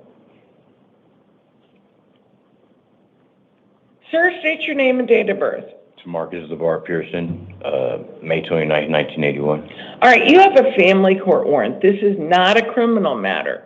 This is a civil matter. Your purge amount, which means the amount you have to pay to be released, is $500 cash. Yeah. I was aware of this when it popped up in, I believe, in March. You did what? This warrant popped up in March. I was on probation at the time, but I wasn't able to make it to the court, to the clearinghouse in Phoenix, so I went to the one in Mesa and paid it. Well, yeah, it doesn't matter. You still have the warrant. I can't quash the warrant. You have to pay $500. Okay. I paid it. I just didn't know what was I supposed to do after that. I didn't know if I was supposed to. You're saying that you paid this? Yeah, at the Mesa clearinghouse, and I went and seen the judge right after I paid it. on the 4th floor because he ended up being at the courthouse at the same time that I paid it. And I went and talked to him. Well, let's see.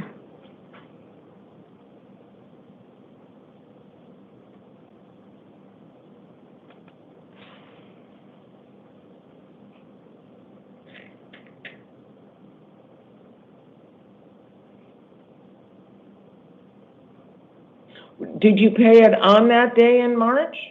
I paid it at the clearinghouse in Mesa.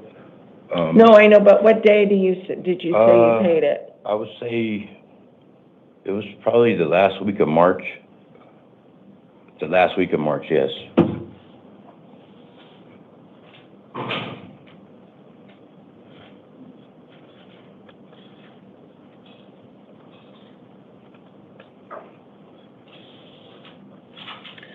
I'm looking at the docket of your court. You were, your judge was Commissioner Duty. Yeah, that's who I talked to. There is nothing in the record that shows that you paid it. I have a receipt in my wallet. I mean, it's in my my stuff that, you know, my personal stuff that I get back, but I see a receipt from October 4th of 2023. I see a I left the receipt in from his basket. June of 2024. I see no other receipt. I have the receipt. He asked me to leave, because they gave me 2 copies, he asked me to leave the one in his box next to the phone that I talked to him on the 4th floor at the Mesa courthouse. And I left it in that box.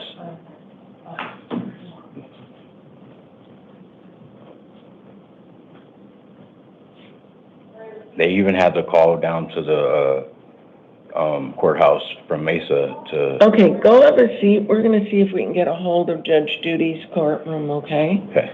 Can you see if you can send them a... See if he's in? Let's have a seat. I'm going to try, but right now I don't see anything. But we're going to try and get a hold of him, okay?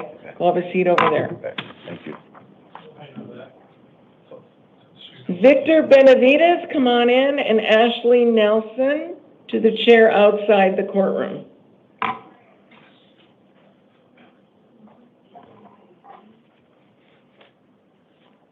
All right, sir, state your name and date of birth. Victor Benavides, 6/25/1994. Okay, you have a Superior Court new case alleging one count of criminal damage, Class 6 felony. I've appointed a lawyer to represent you. Your next hearing will be a status conference June 30th at 8:30, and I've set a $500 bond, okay?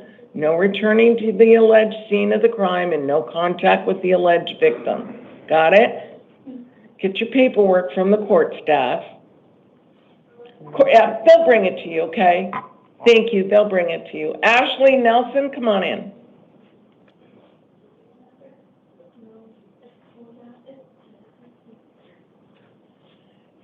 And then Erica Cardenas to the chair outside the courtroom. Ashley, state your name and date of birth. Ashley Nicole Nelson, 10/7/1987. You've got a Superior Court probation violation warrant for your probation that you're on for a Class 6 felony. Probation is alleging you violated terms 3, 4, 5, and 7. Okay? I've appointed a lawyer to represent you. Your next hearing will be an arraignment, possible disposition, June 30th at 8:30. Set a $500 bond. If you post that bond, you must contact your probation officer within 72 hours. Get your paperwork from the court staff. Erica, come on in. Cardenas and Natasha Camacho to the chair outside the courtroom.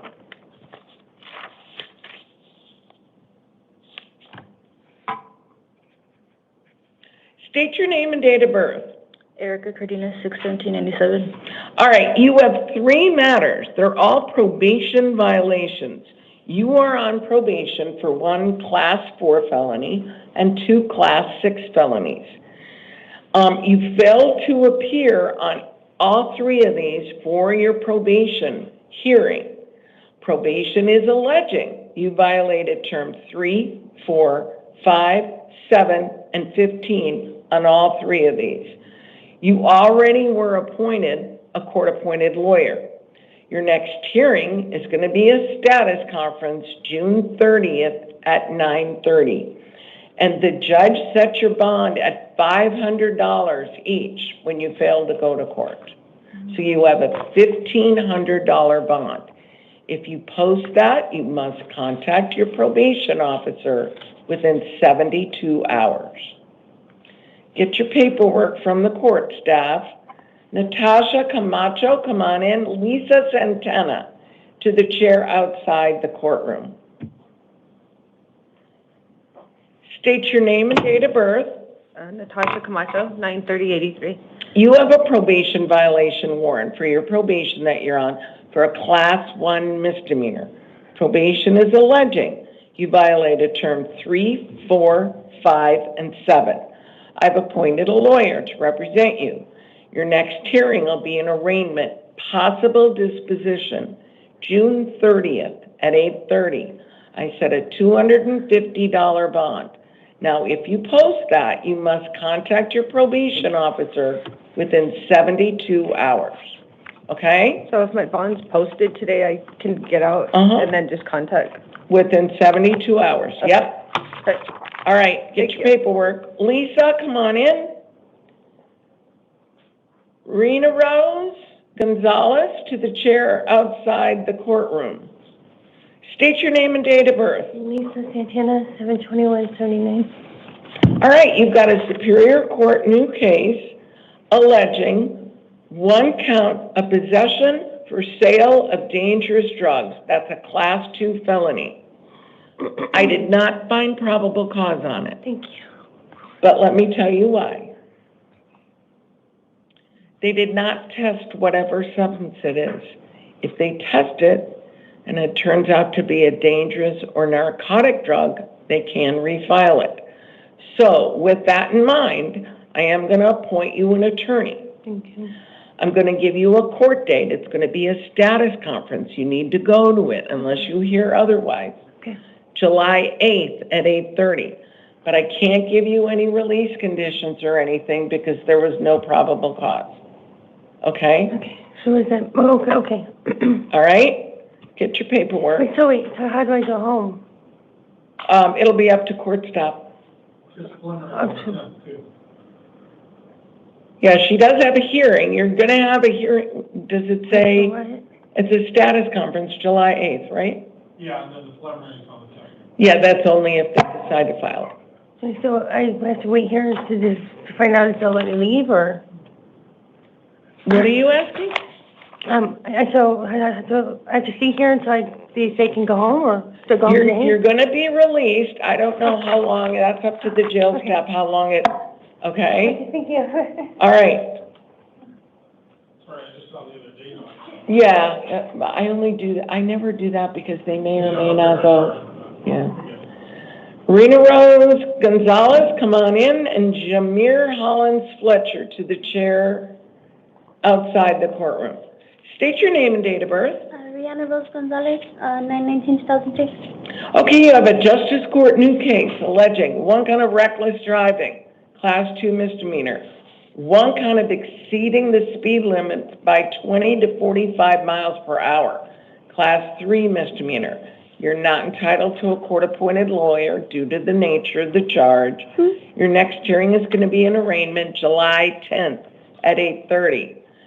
And I'm going to release you on your own promise to go to court. No driving without a valid driver's license. My license is fine. Well, depending on these charges, Oh, are they gonna take it away? if you get any kind of a suspension from MVD, I don't know if you will or not, you can't drive. Oh, okay, so I'll hear about that on the 10th? You'll hear from Motor Vehicle Department. Okay, yes, ma'am. But go to court on July 10th. Okay, yes, ma'am. All right. Thank you. Yep. And then Jameer Hollins Fletcher, come on in. Anything from? Still, I never can hear. Okay. see if she can contact him upstairs, but she hasn't contacted him.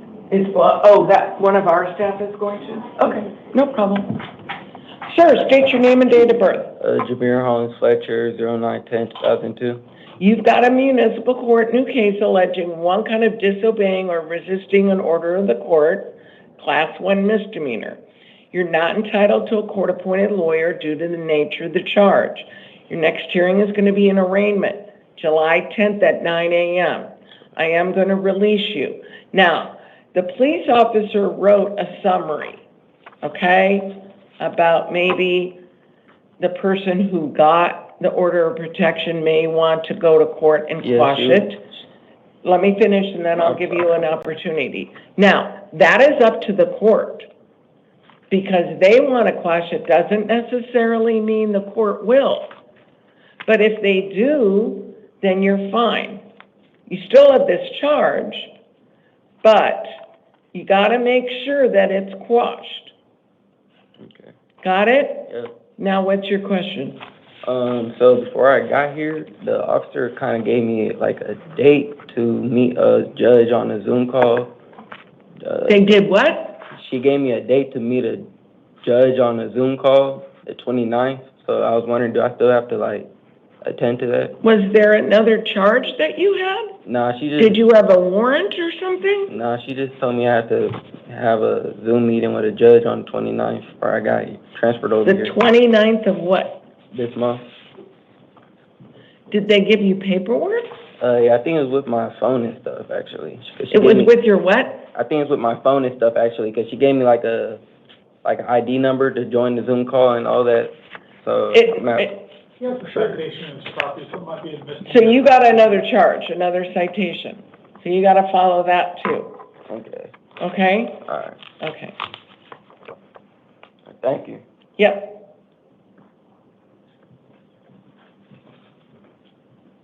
All right, we're going to still wait to see if we get anything on that family court warrant, but we have some house calls.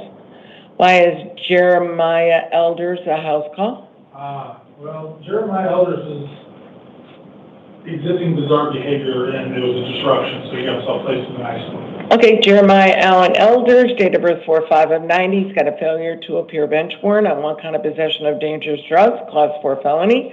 He already has a court-appointed lawyer. His next hearing will be a status conference, June 30th at 8:30, and I've set a $2,500 bond. How about Victor Macias? Victor Macias was combative, aggressive, and refusing to follow orders, so he is in an isolation cell because of that. Okay, Victor Macias, date of birth 10/20 of 88. He's here in a Superior Court new case, alleging one kind of criminal damage, class 5 felony, one kind of disorderly conduct, class 1 misdemeanor. I've appointed a lawyer to represent him. His next hearing will be a status conference, July 8th at 8:30. I'm going to release him on his own promise to go to court. Oh, and Simona Hernandez, that one is going to juvenile, right? Okay. For the record, on this calendar,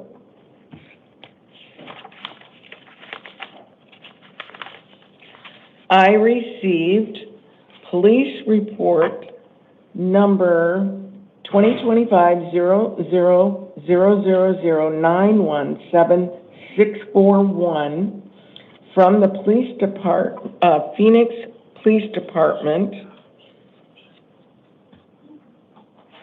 to assist in the finding of probable cause on number 25.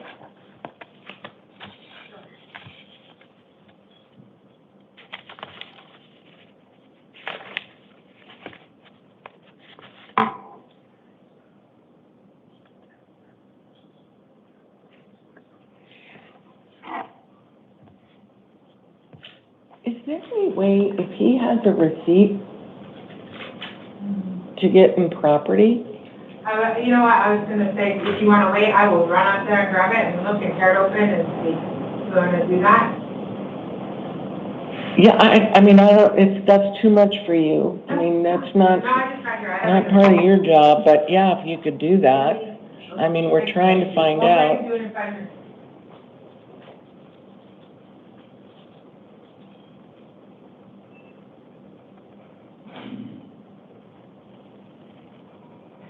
Did you call back? Did they even, is his court in, I know it's judicial conference this week, so maybe some of the courts are dark. It doesn't start till Wednesday, but I know that there's other judges that are taking Monday and Tuesday off, so. You might want to take off. See, then, and then it was reissued again.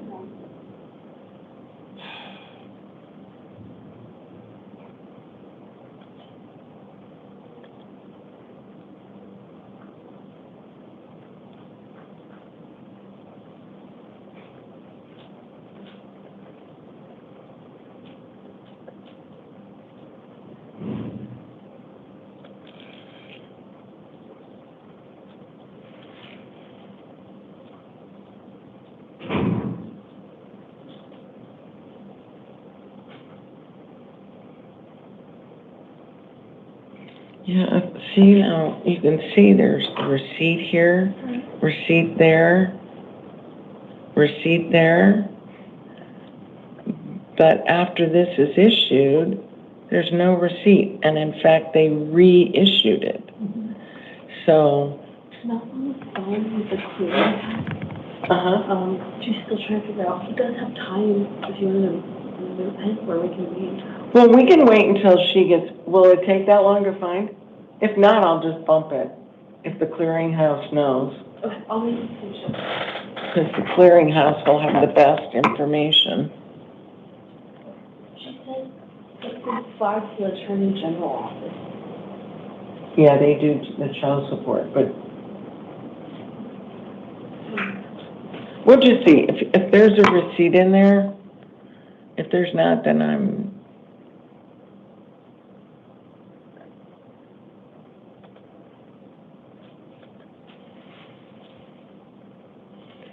Oh, 91 866.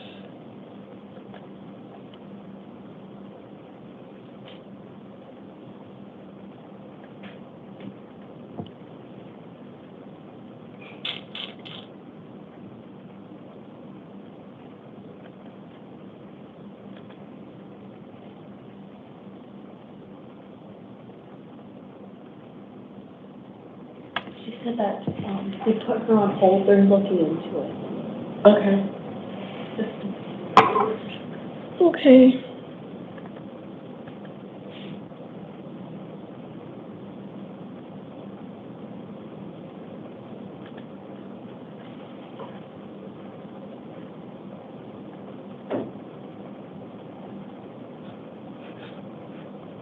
Gary, on the door, okay?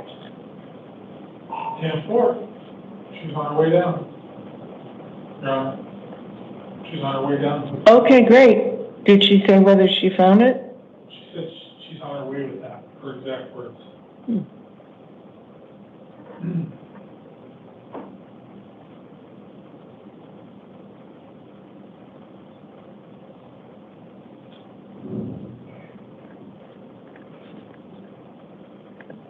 Let's see that he saw that. Oh, she right.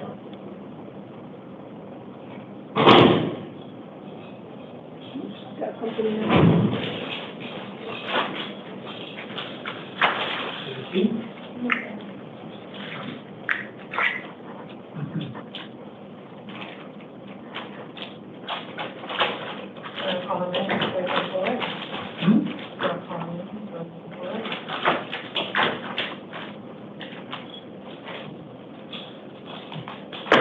Going above and beyond.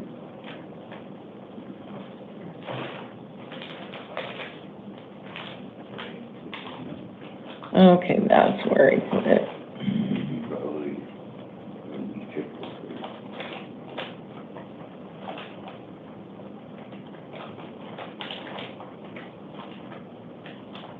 Okay.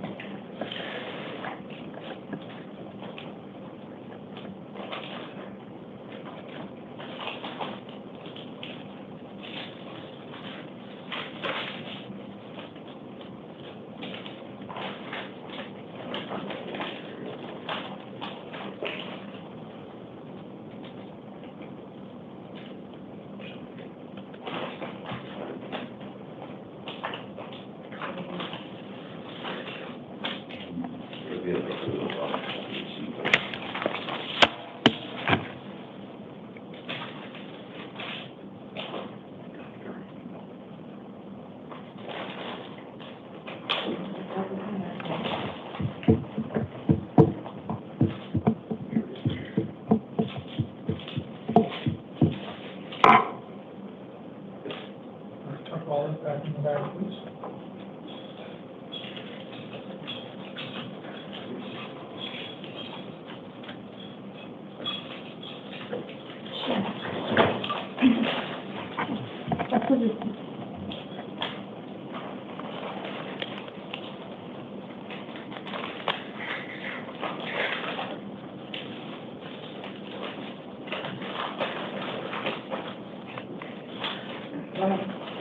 And this is page. I'm gonna reseal it. Am I not seeing a date on it? Yeah, but where's the date? Where's the date?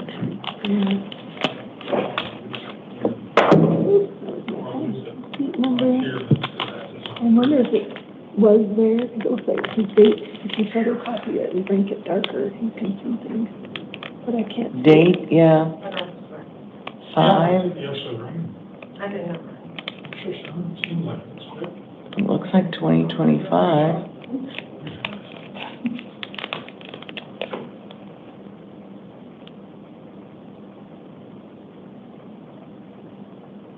Wow, what is the date on that? Yeah, I would not be able to say what date was. Is someone on the phone with their? She's still on hold. She's still on hold? Yeah, they're researching. Because this, I can't see a date on this. It shows 500. You see where it says date?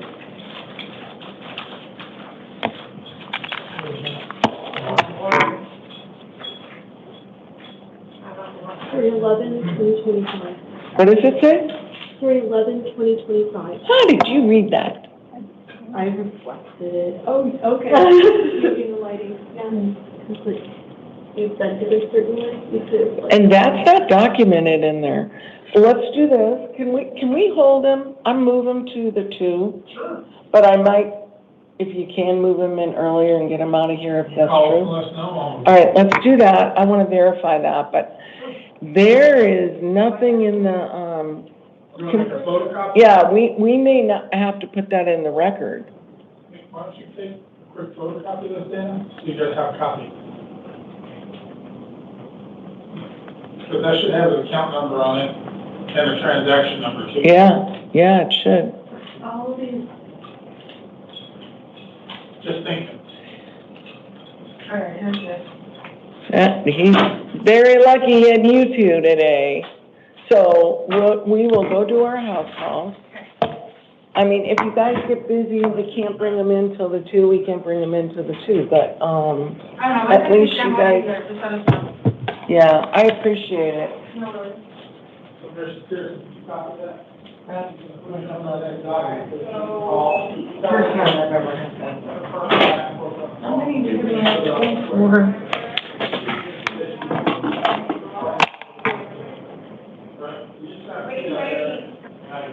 26, 24 and 26.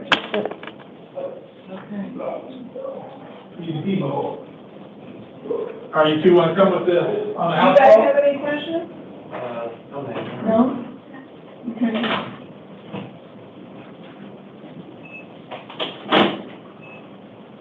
So we're gonna go back down. I'm getting the door from the judge. So that was above and beyond for judge and officers. Yeah, I've never heard nobody doing that. That would be nice. Judge and officers going, yeah, sure, we got time. Yeah.